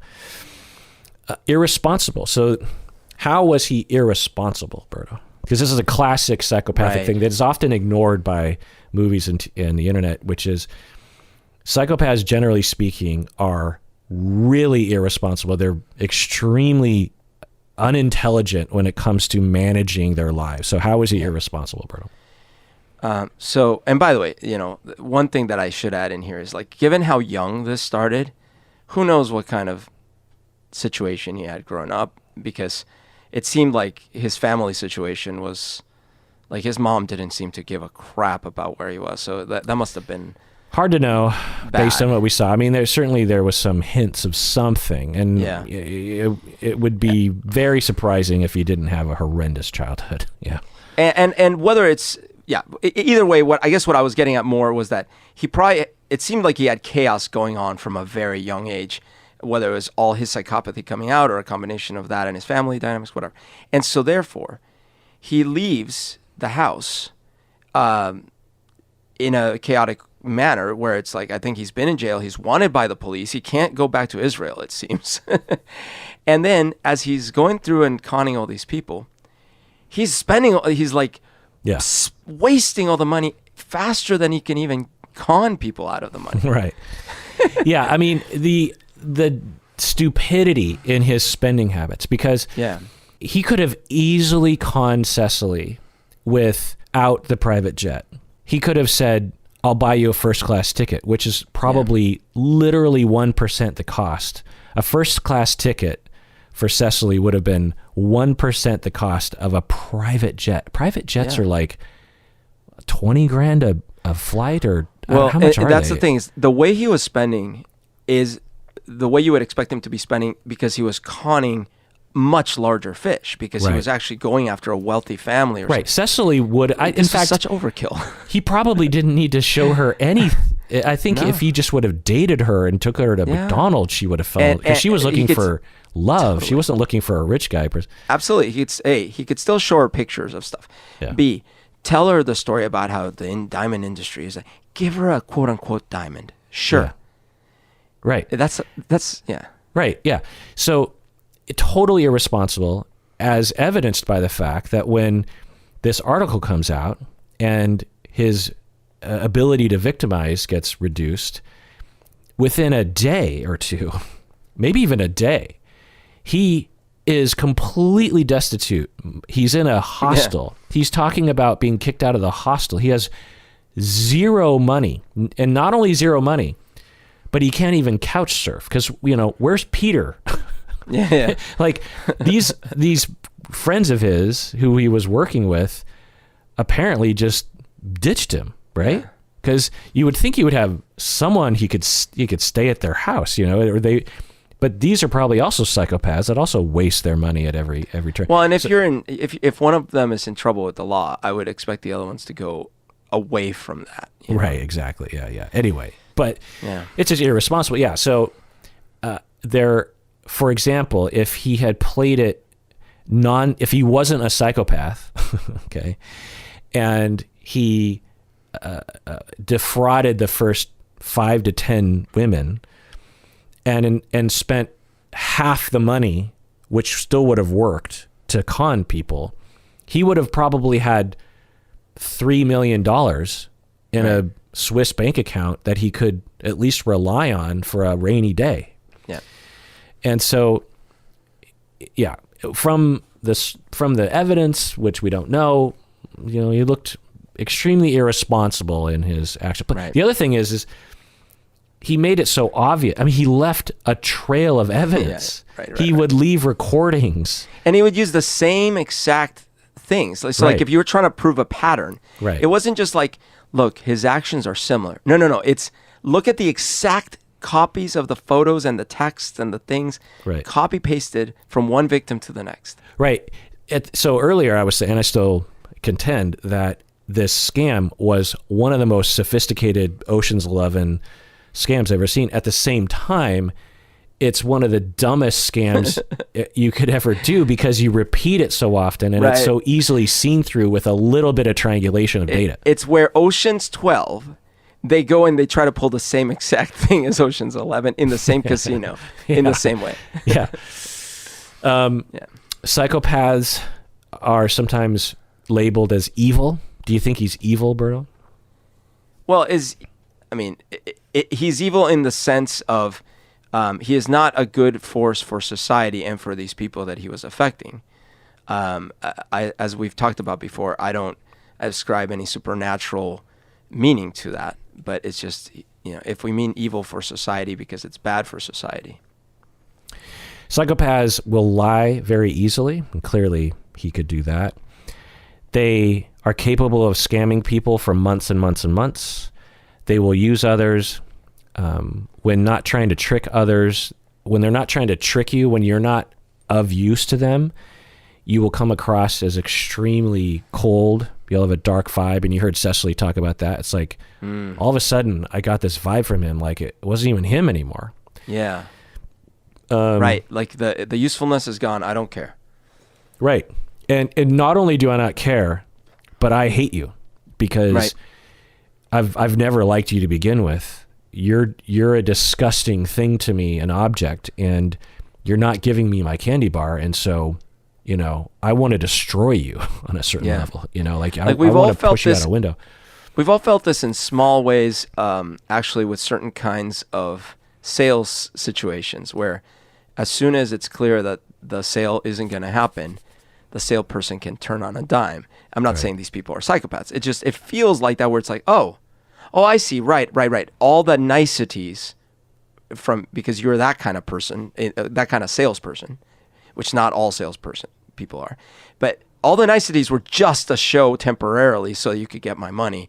And now as soon as you realize you're not going to get my money, you are gone and I don't matter to you. Whereas there's other salespeople, in fact, probably the majority. I've encountered many nice salespeople that even though you're not necessarily going to give them your business, you can tell, okay, this person is who they appear to be. Yeah. The kind of evil or, I don't know, not nice salespeople that you talk about, I have met on car lots. Right. Pretty much exclusively. I mean, yeah. Not all car salesmen are like this, obviously, but I could think of some, particular times when, I'm not made of money, and so I can't just because you're intimidating me or giving me a good deal, and I walk onto a lot and I'm just like, I'm here I literally would say, I'm not going to buy a car today. I just want to tell you, and I don't want to waste your time, but I wanted to take a look at the Toyota Prius, or, I just want to do that for a second. But I just want to be clear, I'm not buying today, even if you give me a sweet deal, because I know enough about the system. I'm just like, I don't want to engage in that silliness. Yeah. It's just like, I'm going to go home. I'm going to think about it. I'm not an impulsive buyer. And they would try their stuff on me. And then once I held to it, I'm like, it'd be like walking into Nordstrom and just perusing, and then as you're walking out the door, the salespeople just start berating you. It's like, can I not shop? Is that not okay? Can't I just? If I like it and it's good enough, I'll come back. Especially if the people are, in some of these places, it would just completely. There was a Ford dealership in Bellevue that just completely. I never want to buy a Ford again, or a Toyota, actually, because the Toyota dealership is also a bunch of a-holes. But anyway. So another group of people are those scammers, they'll oh, I'm here to help you with your computer. And, they're being really nice. And then as soon as because you see those people, they will target the targeters, right? Yeah. They'll scam the scammers. And then once the scammers realize that they're being scammed, then they turn on you asshole, and they just go after you. I'm not saying those are psychopaths either, but it's a human pattern. But that feeling you get, so I was referring to that feeling you get of, oh my God, oh right, the veil has been pulled. I get it. You were totally just pretending. Yeah. That's that feeling she got of, oh, that whole thing was an act. Right. You're not who I thought you were at all. Okay. Yeah, and that's huge trauma. For Cecily in particular, and anyone else, and I guess the last woman, the Charlotte woman, what was her name? Eileen. Also, imagine for Eileen, she was involved with him for months, over a year or something. Imagine that you learn not only that your partner is a con artist and a criminal, but also never liked you. Yeah. Never actually cared about you. But you loved them, and you were going to spend the rest of your that's got to really F with your head, you know what I mean? All right, let's talk about the signs. So, Berto, watching this movie, what are if you were to give the audience members right now, okay, look out for this set of behaviors, what would you tell them to look out for? For the context of detecting a con artist. Yeah, detecting a psychopathic con artist. I think one thing would be someone that comes on very richly and strongly. And I don't mean richly just in terms of financial riches, although that certainly. But just out of the gate, you just met them and they're all over you. All over you. They're, it's like 0 to 120. That can happen with normal people that are not con artists, but it's certainly something that I would, now that I know what I know, and being older, having seen a lot of these things, I would certainly be a little cautious of it. So before going on to your second point, I just want to piggyback on this. This is, sometimes we call this love bombing, and it's when people move really fast. It's when you give someone, the definition that I developed after looking at the research and how people are using the term is, there are two main types. One is the psychopathic type. This is a rare type, and I define it as a conscious attempt to manipulate and control a person using grand demonstrations of affection. You could expand that to not necessarily love bombing, but like attraction bombing, I guess. Right. That wouldn't necessarily be affectionate, but it would be like just attractors, But this is a conscious attempt. So it looks like Simon was consciously attempting to manipulate and control using grand demonstrations of affection. You're my best friend. Yeah. I want to marry you. Let's have kids. And this is the type that is rare, because psychopaths are rare. But this is the type that is always depicted on the internet. Whenever they talk about a love bomber, they always are wording it in a conscious way, that the love bomber is consciously trying to manipulate you. Yeah. But it's much more common, the second type, which is a subconscious effort to gain attachment security through hasty and extreme affection. Interesting. There's various different ways. Listen to my whole deep dive on love bombing. But when you have desperation for closeness and you've never had it, and then you finally meet someone that you might be able to build a secure attachment with, you might just, like a black hole of attraction, just fall into it, and just within the first date, because you're such a black and white thinker, you're just like, I'm in love with you. I want to spend the rest of my life with you. Let's move in together. Da, da, da, da, da. You're the best ever. Oh my God, our love is like nothing else. And if you're the recipient of that subconscious version, it's a non-volitional version of love bombing. It can be very attractive. Both versions, the conscious and the subconscious. But the subconscious version, it's not evil. It's a desperate act of someone that has never had secure attachments. And I find that the internet ignores those people, because that's a very common version of love. But anyway, so you're referring to love bombing, look out for things moving really fast, like too good to be true. Like, oh my God, I'm on a private jet going to, Europe, or I don't know. She was already in Europe, but going to somewhere else in Europe. Are Europeans, do they think other parts of Europe are fancy the way that because Americans, just like everything in Europe is fancy, but if you're in Europe and going also to Europe, do they think that's fancy? I think so. And I'll tell you why I think that. Because in Colombia, Colombians feel that very specific parts of Colombia are very fancy, or at least very exotic and beautiful. And yet we're in Colombia. And so I could see Europeans being very proud of, like, oh yeah, but there's these beautiful parts around here.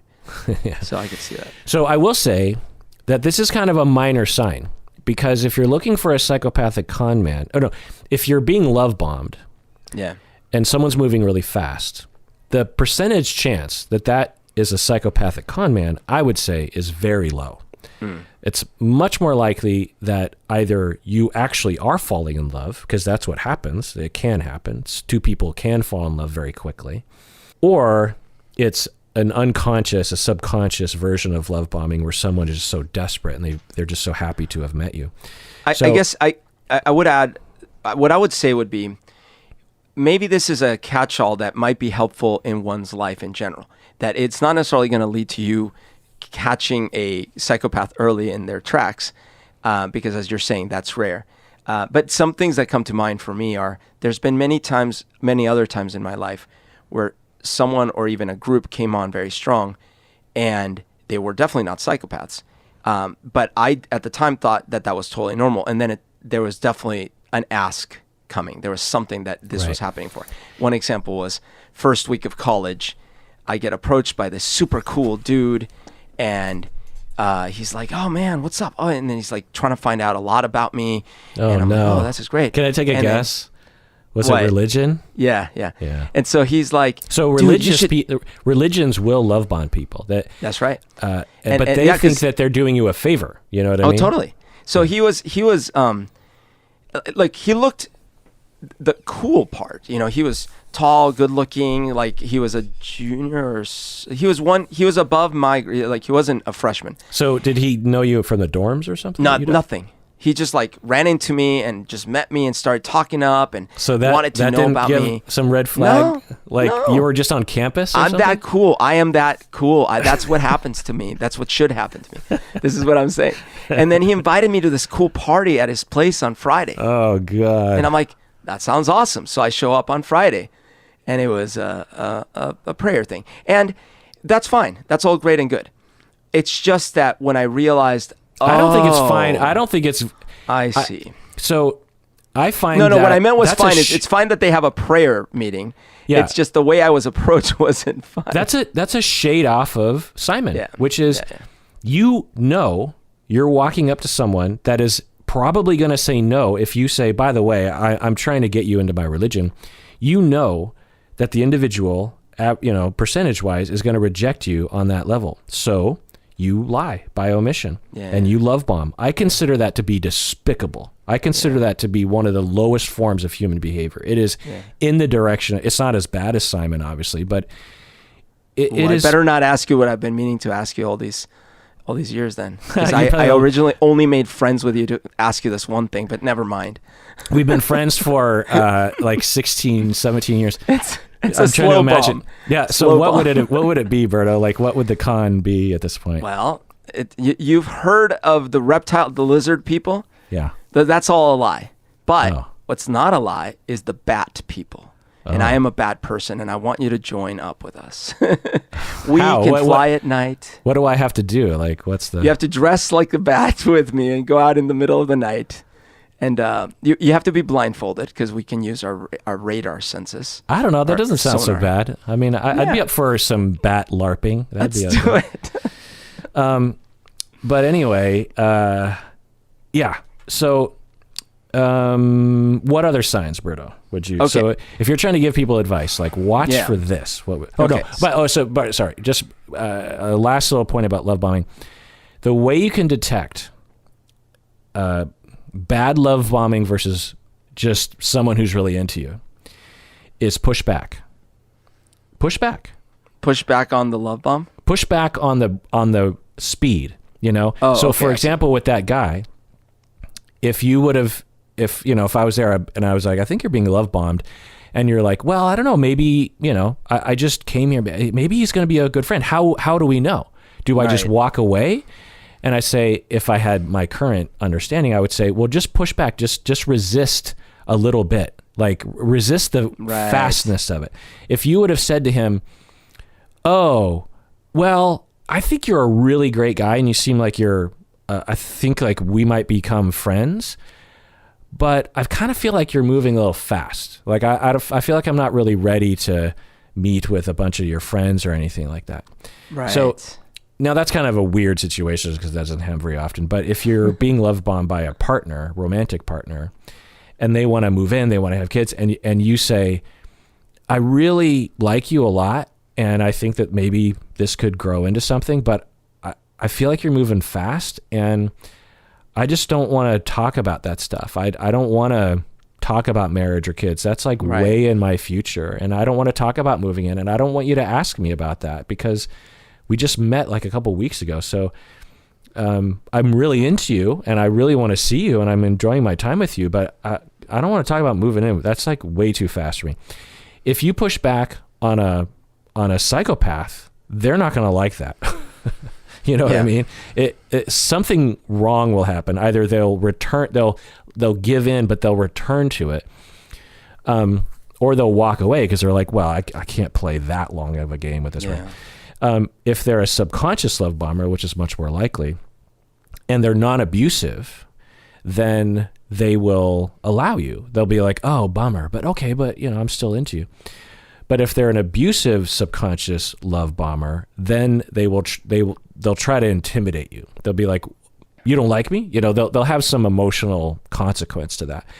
And those are major red flags. So that's always the key to detect, because in my deep dive on love bombing, I'm like, how, I really thought about it. I'm like, when Stacy and I met, I had growing feelings for her and our relationship progressed at a certain speed. How was I supposed to know,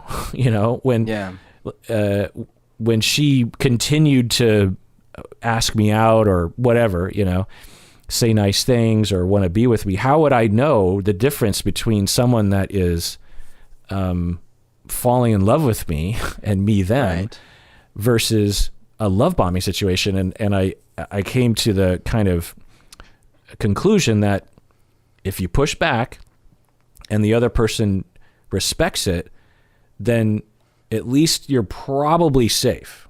But if they don't react well, then you know they're not really, there's something higher than you that they're interested in. They're not really interested in being with you as you are. They're interested in either a version in their head of what they hope to happen, or they're literally trying to manipulate you and they just don't want less control over you. Yeah. Anyway, what's another sign, Berto, if you were to tell So people? I was thinking maybe another thing would be that they isolate you from the pack, meaning they don't want to integrate with your friends. They don't want to meet all your friends in your social circle and kind of just be another person added to your social reality. They want you on their little corner, and that corner is, in this case, it was like, oh, come meet my cool friends, which are this bodyguard and like my ex with my baby. Like, it's very weird, but it's certainly not, let's go meet your parents. Let's go meet your friends. Let's go out with your friends. And my feeling is because you probably, if you're actually conning or if you got nefarious purposes and things, you don't want a lot of opinionated critics about your process and your methods and what you're trying to do. You want this person's attention undivided. You want to be able to control the variables and all that. So that's another thing. Yeah, good. I hadn't thought about that. I think that, again, if someone was isolating you, it would be more likely an abusive signal than a psychopathic con artist signal. But so in terms of avoiding an abusive relationship, then that would be a sign. Yeah. The isolation I'm talking about isn't even necessarily like just like, oh, come with me, I'm going to take you away to another place. It's, for example, I doubt that if you're trying to pull something on someone, you'd be like, here, why don't we let's talk it over with your friends, let's workshop this together, Yeah. You probably want that person not to discuss the idea, right? Yeah. You might, like, if you could imagine in these situations, like, hey, I've got this bad problem, but please don't tell anyone about this, right? Like, you want to make sure that the decision that you want this person to make, you want it to make in a vacuum, because you want to control that decision. You don't want other voices influencing. That's what I would imagine. And I think that those are good things, obviously, to pay attention to. But again, if I heard that, I'd be like, I wouldn't assume psychopathic conman. I would assume something else. Yeah. I guess it would be on the list. But the key to me, when I really try to think, for the listener's benefit, like, what would really be a true red flag of a psychopathic conman? Because especially when you think about Cecily's story, and I guess Pernilla's as well, they just met a super cool guy who has his own life. Yeah. With Pernilla, Simon had a girlfriend. He had this, actual famous model that he was hanging out with and kissing. But then if you're Pernilla, if you're Pernilla, you're like, well, what could he possibly be conning me? If someone came to her and said, that guy's trying to con you, she'd be like, well, he's not trying to get into my pants. So he's just taking me to nice places. Like, what do you think he's conning me on? The con is the request.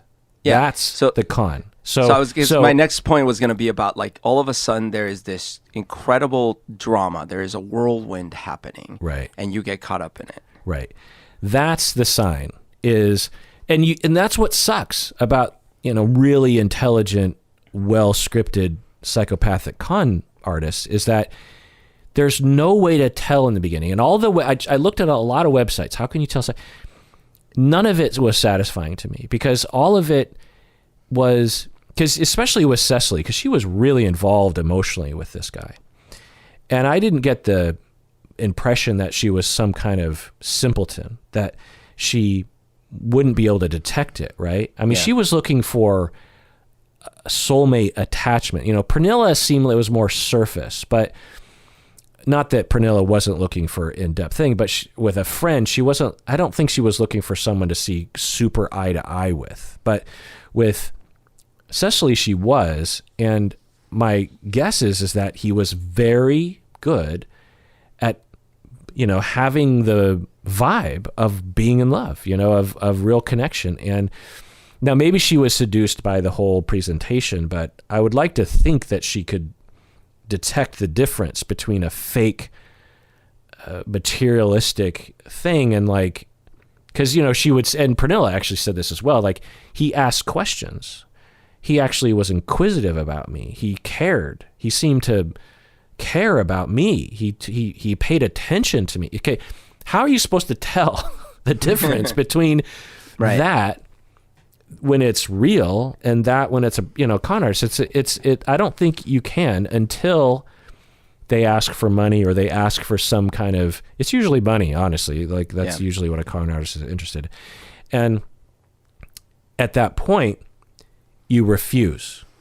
You just slow it down. Just be like if you're Cecily and, knowing what I know, if I met a Cecily, and she came to me and it's like, here's the situation. You just asked, you had to look at the pictures. I would say, well, okay, if this is true, this is truly awful, and you're kind of in danger, which is something to think about. But you're in love, and you're looking at apartments, and you want to marry this guy, and you've been talking about kids. Okay, so you're dedicated to him. Do you have to take out a loan? Do you have to lie? He's asking you immediately to hand over all this stuff. And I get it. His presentation seemed legit, right? Because he's like, I have enemies. They're out to get me and da-da-da. But why is it you? Why is it you're not being asked to now break the law and Right. forge things and lie to the banks? And I get it. There's a logic there, because every step of the way, the frog and the slowly getting water hot. That's not how English that is the syntax. saying. Well, no, because you're translating it from the original. I get it. I just reversed every word. That Yoda came up with it. Yeah. Yoda's dim-witted cousin or something. But why you? Why not his dad? He has no one else. He doesn't have rich people. Not. So, but even if you believe that, I would say to the person, well, he has all the signs of a carnage. I don't know if so let's put it to the test. Let's, push back a little bit. Just say, you could even make an excuse like, I don't know how to do that. Or I'm sorry, I'm scared, or I'm already in debt and I can't take out more money, or I think my credit card is maxed out. I can't. Just see what happens, because if you did that to Simon, he would have at least shown some of his cards at that point, because he would have doubled down. He wouldn't have said, "Oh, you're right. I'll ask my dad." He would have gone up the ladder. He had a ladder that he did with all the women. There's a ladder. Clearly there was a playbook he was on. And so then you would have this indication of, oh, he's determined, and maybe he's legit in trouble and needs money, but why does he need this much money? I mean, can't he just lay low on $2,000? Like, why does he need $200,000? And like you said, why from me? Right. So I have a piece of advice to all of us out here, and this is from me having learned these things the hard way. It's this. I call it the O2 rule, oxygen rule. So you know how when you're in a flight and they tell you about the oxygen masks, they always tell you, if you have a child, you put on your mask first, and then you help. Now you would think, wait, what? That's crazy. That's insane. You got to help the little do it for the children, the little children. What about the children? What about the children? But there's some sense here. The problem is you can't help someone if you yourself are drowning. You can't rescue someone who's drowning when you're drowning. That is just the reality of physics. So the advice is, no. You get yourself your supply of oxygen, because now you're going to be capable of helping the child. Okay. So same thing with money and loans and favors. And this seems cruel at first. Your mother, who you've known all your life and who's not a con artist, comes to you and says, gosh darn it, crazy drama story. Bottom line is I need blah amount of money. Here's my new rule. You only, in those situations, no matter who it is, you only lend up to a certain predetermined percentage of your net money that you've got, because you need to stay on that oxygen supply. And so if it's, let alone someone you met 2 months ago. So what would happen is, let's say I meet someone and I don't know. Just chiming in asterisks on, you have this rule for yourself because you, without a rule, will end up loaning people a lot more money than is good for you and your family. Not only that, absolutely, but not only that, I actually think that this is one of those things that they never teach us. And so, logic tells us like, well, no, I mean, if your friend's in trouble, why wouldn't you just take out all your savings? And I'm saying no. I don't think that's actually the way to go about it. Because what if they're in trouble again tomorrow? Then what? And they don't have to be con artists. So what I'm saying is, you have to be able to breathe oxygen so you can help others breathe oxygen. So when the person that I met 2 months ago, who seems really cool, comes to me and says, oh my gosh, crazy drama story. Bottom line is I need blah amount of money. If that amount of money is greater than that percentage that I've already pre-agreed with myself I would lend to someone in need, and I probably have different tiers of that, then I say yes. If not, I say no.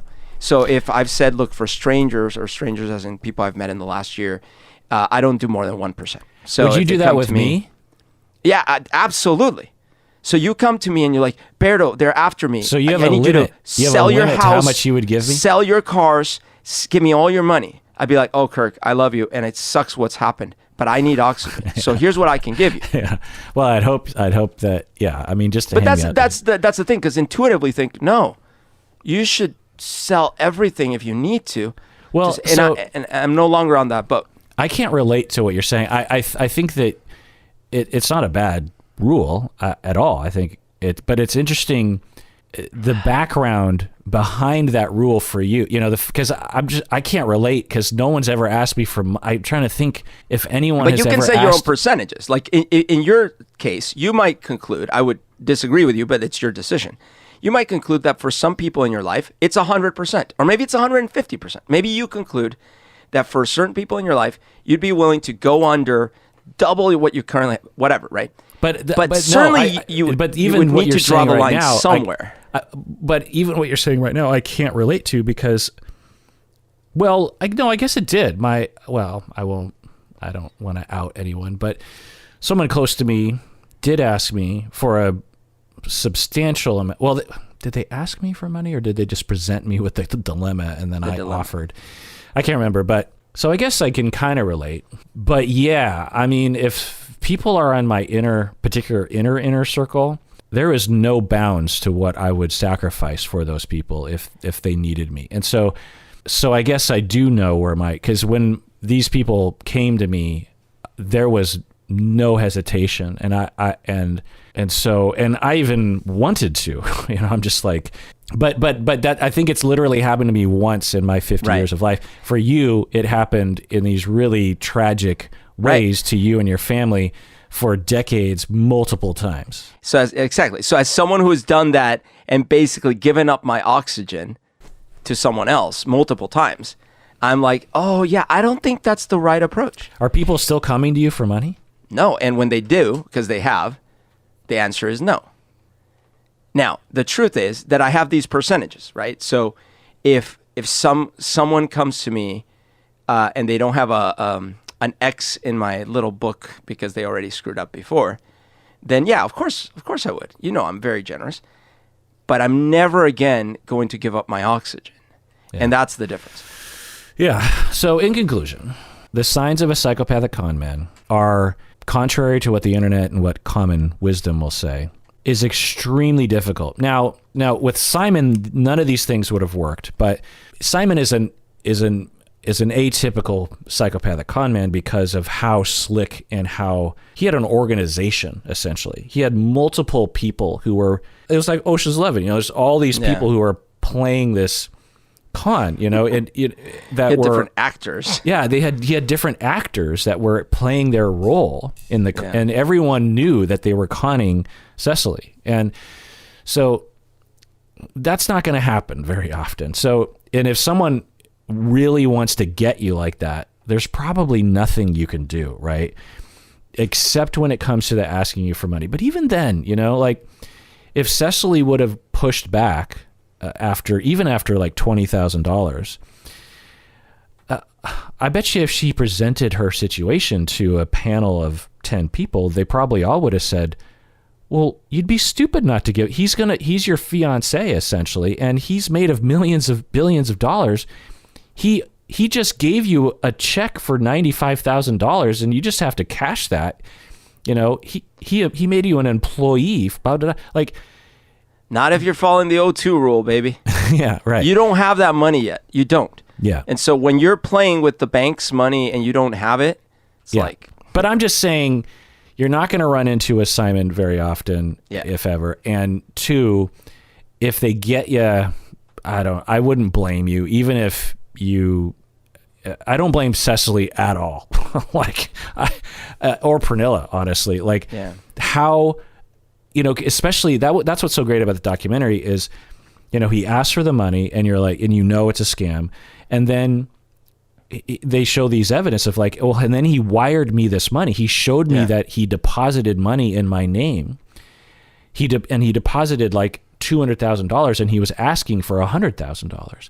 And so I was going to make money in this deal, you know? Yeah.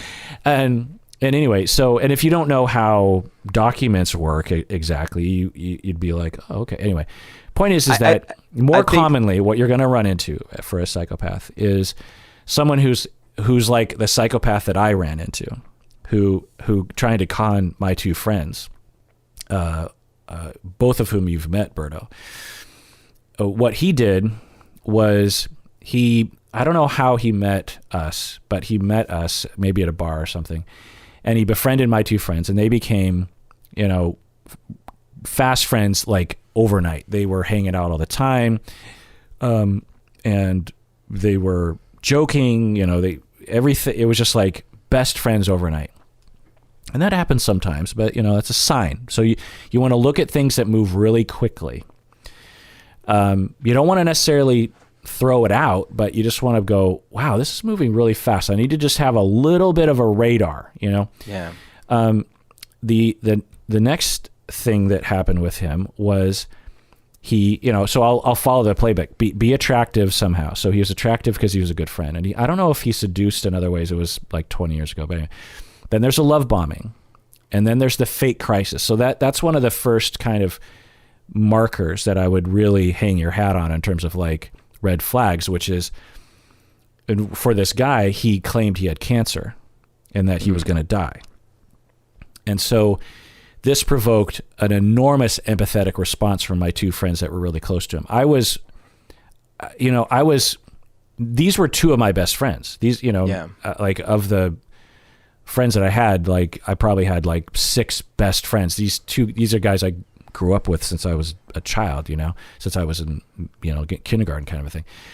And suddenly they're best friends with this random guy and hanging out with him all the time. Right. And then all of a sudden, and I was a little skeptical, but I also didn't care that much. And then I hear about him getting cancer and I felt bad, but then I just saw because my friends just really cared about him, you know, there's just like, oh, is there anything you know, they introduced him to the family, you know, it's just all this love and, you know, we'll be there for you. And the thing that I noticed was that he was bald, but I noticed that I saw stubble on his head. Oh.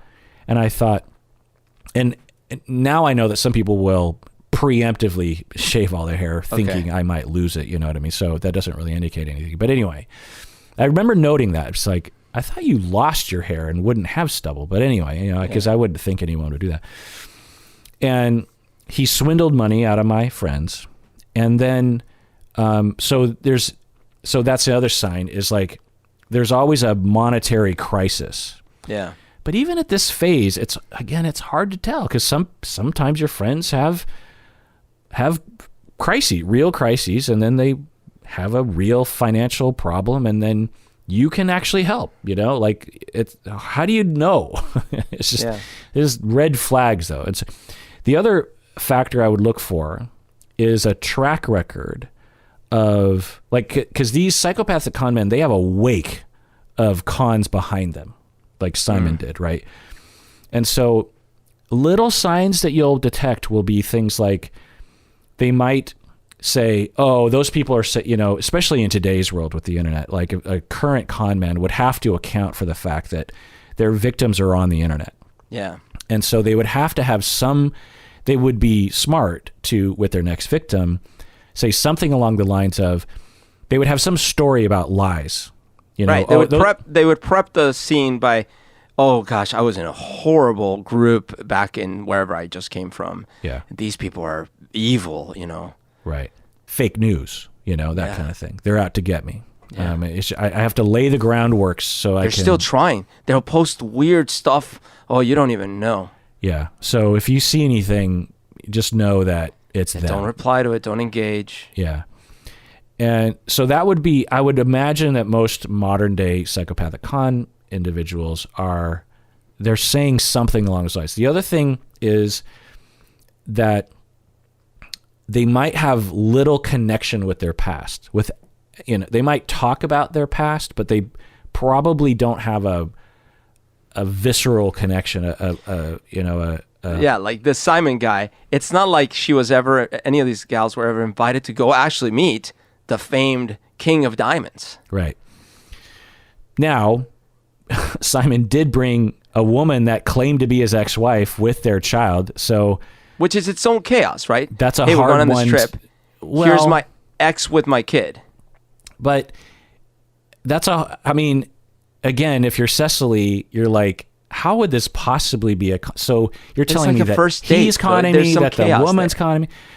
Well, I don't know. I don't think to me, those kinds of, I know for some people it's just like, it wasn't a date, point is, but that whole situation, it turned into a, if you want to talk about yellow flags, it's like my first real encounter or my first real outing, whatever you want to call it, is in a private jet with his ex and baby. Okay. Yeah. That's not usual. Like whatever you want to say about it, it doesn't happen every day. For some reason, I'm protective about things like that because I actually appreciate it when people are still involved with their exes that they have kids with, because to a 2-year-old child, it'd be good, especially if you travel all the time, to co-parent, and in what better way than if you're still friends with her and travel with her, you know what I mean? But I mean, I'm imagining, I meet someone and we agree on a thing we're gonna go do, and then without really prepping, along comes her ex. But I wouldn't say psychopathic con artist. I would probably just not. say But I'd be like, okay, something is unusual. Okay. Yeah, but I wouldn't draw a conclusion based on it. But at the very least, it doesn't, in my mind, count as I'm being drawn into their past in a healthy way, right? Like to me, it'd be like when he's like, I'm the son of this famous dude, and like, yeah, come meet my family. Let's go back to Israel. I will introduce. Like that's okay. He's connected to where he's coming from. Instead, like you never saw any of that, right? These people never met anyone like that. Two other major signs that are probably present in a majority of cases in which you are close to a psychopath are the feeling in your gut and the power that they will either explicitly or implicitly have over you. So the feeling in your gut is one that's not always present. I don't think it was there for Cecily or for Pernilla, but because I think Simon is a particular kind of psychopath. It's almost like the more psychopathic you are, perhaps the less you're actually going to signal it. He actually seemed quite harmless on the surface. Yeah. He's a smaller dude. He looked serious and, like you said, Instagrammy annoying, but not harmful. Kind of nerdy and careful. Kind of. Anyway, but that's not. I'm not talking about physical fear. I'm talking in terms of physicality, because like small. I've interacted with very small psychopaths. Let's just put it that way, who terrified me because of the vibe that you get from these individuals. They're operating on a different set of principles that really feels like you're not standing on a firm foundation. And we take this foundation for granted when we're talking with regular people. You know, there's an understanding that we both have empathy. We might sometimes get triggered or something, but you know, baseline, we're a human being with empathy and I can bank on, I can trust that. And when you're interacting with a psychopath, often there will be subtle hints, even if they're trying to hide it, that they do not have the same empathy, that they do not care. There's facial expressions and little things that they'll say that, especially if you're with them a long time, and you'll start to feel it in your gut. And it's true of other personality disorders as well. It's not just for psychopathy or antisocial. It's present with other not always, but because of the pain. You know, people with psychopathy are often in a lot of pain. Anyway, so that's one thing. The other thing is that they will have some level of power over you. And this is subtle, because if your boss is a psychopath, your boss can make or break your career potentially. They can get you a raise, they can protect you, they can introduce you to people. You know, there's certain powers that people have over you that are quite normal seeming, but psychopaths like to use those power levers on their victims, or really on everybody around them.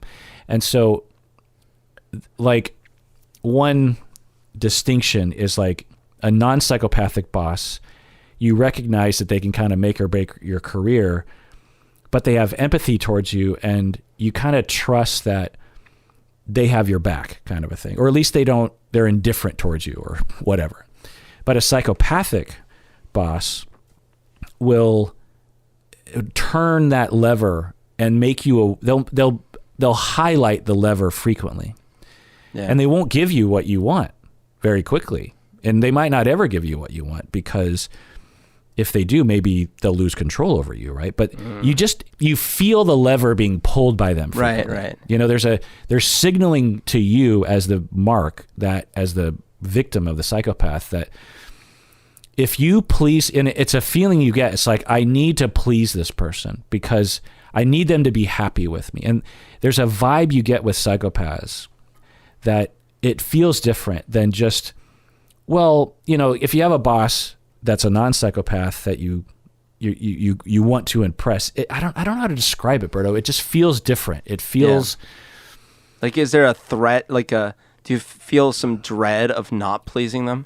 Yeah, I guess maybe that's the simplest way of putting it. There's just more anxiety about the relationship than with the non-psychopath. You might have, but it also kind of depends on your personality, because if you have a lot of anxiety, so it's subtle, but I think it's a cue of just like the way you feel in your gut is a not obviously a slam dunk indication, but it should be something you listen to, I guess. Sure.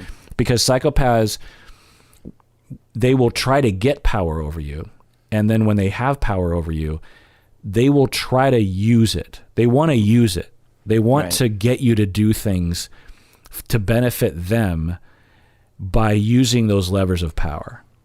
Sure. You know, like they might say, hey, I need you to run this errand for me. And you're like, well, that's not part of my job description. You're thinking this on the inside. But then they're like, they quickly followed up with, and by the way, you know, I was looking into that promotion thing, you know, I was talking to, you know, so there'll be some connection there, right? It won't just be like, hey, because non-psychopaths don't think like this. They don't typically they're not constantly trying to angle everything. You know, psychopaths are in a constant state of trying to manipulate and trying to get things done, you know, and you're just a cog in a wheel. Interesting. Non-psychopaths, they might ask you for favors, but it's almost like psychopaths, particularly the con artists, they're obsessed with pulling those levers in a way that doesn't seem even self-beneficial to them. Sure. They the whole point becomes the levers, not what their outcome is. Right. Yeah. Because like with Simon, what was the end goal? No, totally, right? Well, because that's what I was saying earlier. If the goal is to live a better life than he thought he could have lived through normal means, whatever, Certainly the path he was on was not sustainable. Right. There's easier ways to get there as a psychopath. Yeah. You know, Yeah. like you could be a seller of timeshares, right? I think the sense probably in his head, because it's, you know, you start believing your own BS to a certain extent, right? So he's like, no, actually, I am this powerful billionaire, because he's spending the money, he's flying in the jets, he's eating the food, and then he kind of gets this sense of entitlement, like, oh yeah, this is who I am, I deserve this, and so it almost like he thinks he's not even lying to people when he's telling them these things. Right. But he, at the same time, desperately needs their money because he needs to keep that thing up. Well, yeah, or he just gets off on taking people's money. He doesn't, like, it's possible that he really doesn't even care about the fancy things. Those are empty things. They're just a means.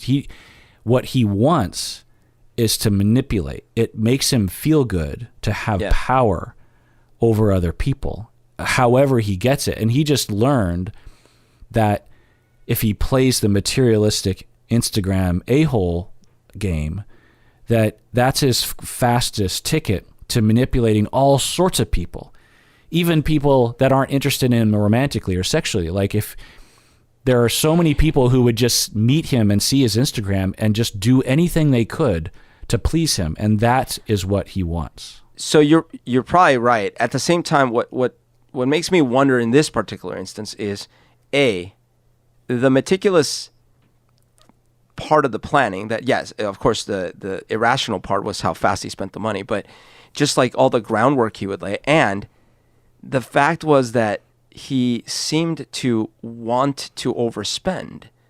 So, like, I could get the thing of like, yeah, I just want to defraud these people. That's just so fun, whether it's unconscious, subconscious or not. But clearly, he was going above and beyond that to like spend the money and be wealthy and be lavish. There must have been a piece of that. Like, maybe it was that he wasn't, because clearly his mother wasn't living in an opulent situation. That was a very rundown building. So maybe it's like, no, I want to be rich. Yeah. At all costs. No, yeah, I'm sure he has all the same Yeah. flaws as other humans in terms of look at me. Yeah, but and I it's a mix obviously of both can't know, ultimately. but I think as I'm sort of rambling about psychopaths, about the kind of rare breed of psychopathic con artists, I think one of the ways you can detect is if they seem to be using their power over you, their seduction, whether it's sex or money or prestige or a connection, you know, there's always a carrot that they're leading you with. And for some people that are non-psychopaths, they also might have those carrots, but the difference is it doesn't feel like it's pushing you to do things you wouldn't want to do normally. I think that's the difference with psychopaths. Right. Final word, Berto. My final word is, oh my gosh, I'm still angry about this. I just think sometimes you watch some of these documentaries and there's no justice. There's no justice. I don't think you have to watch the documentary. I mean, this guy is living large right back where he started, maybe even bigger now. And it's disgusting. It's a lot of these, like the Fire Festival, a lot of these documentaries, like they end up on top. Yeah.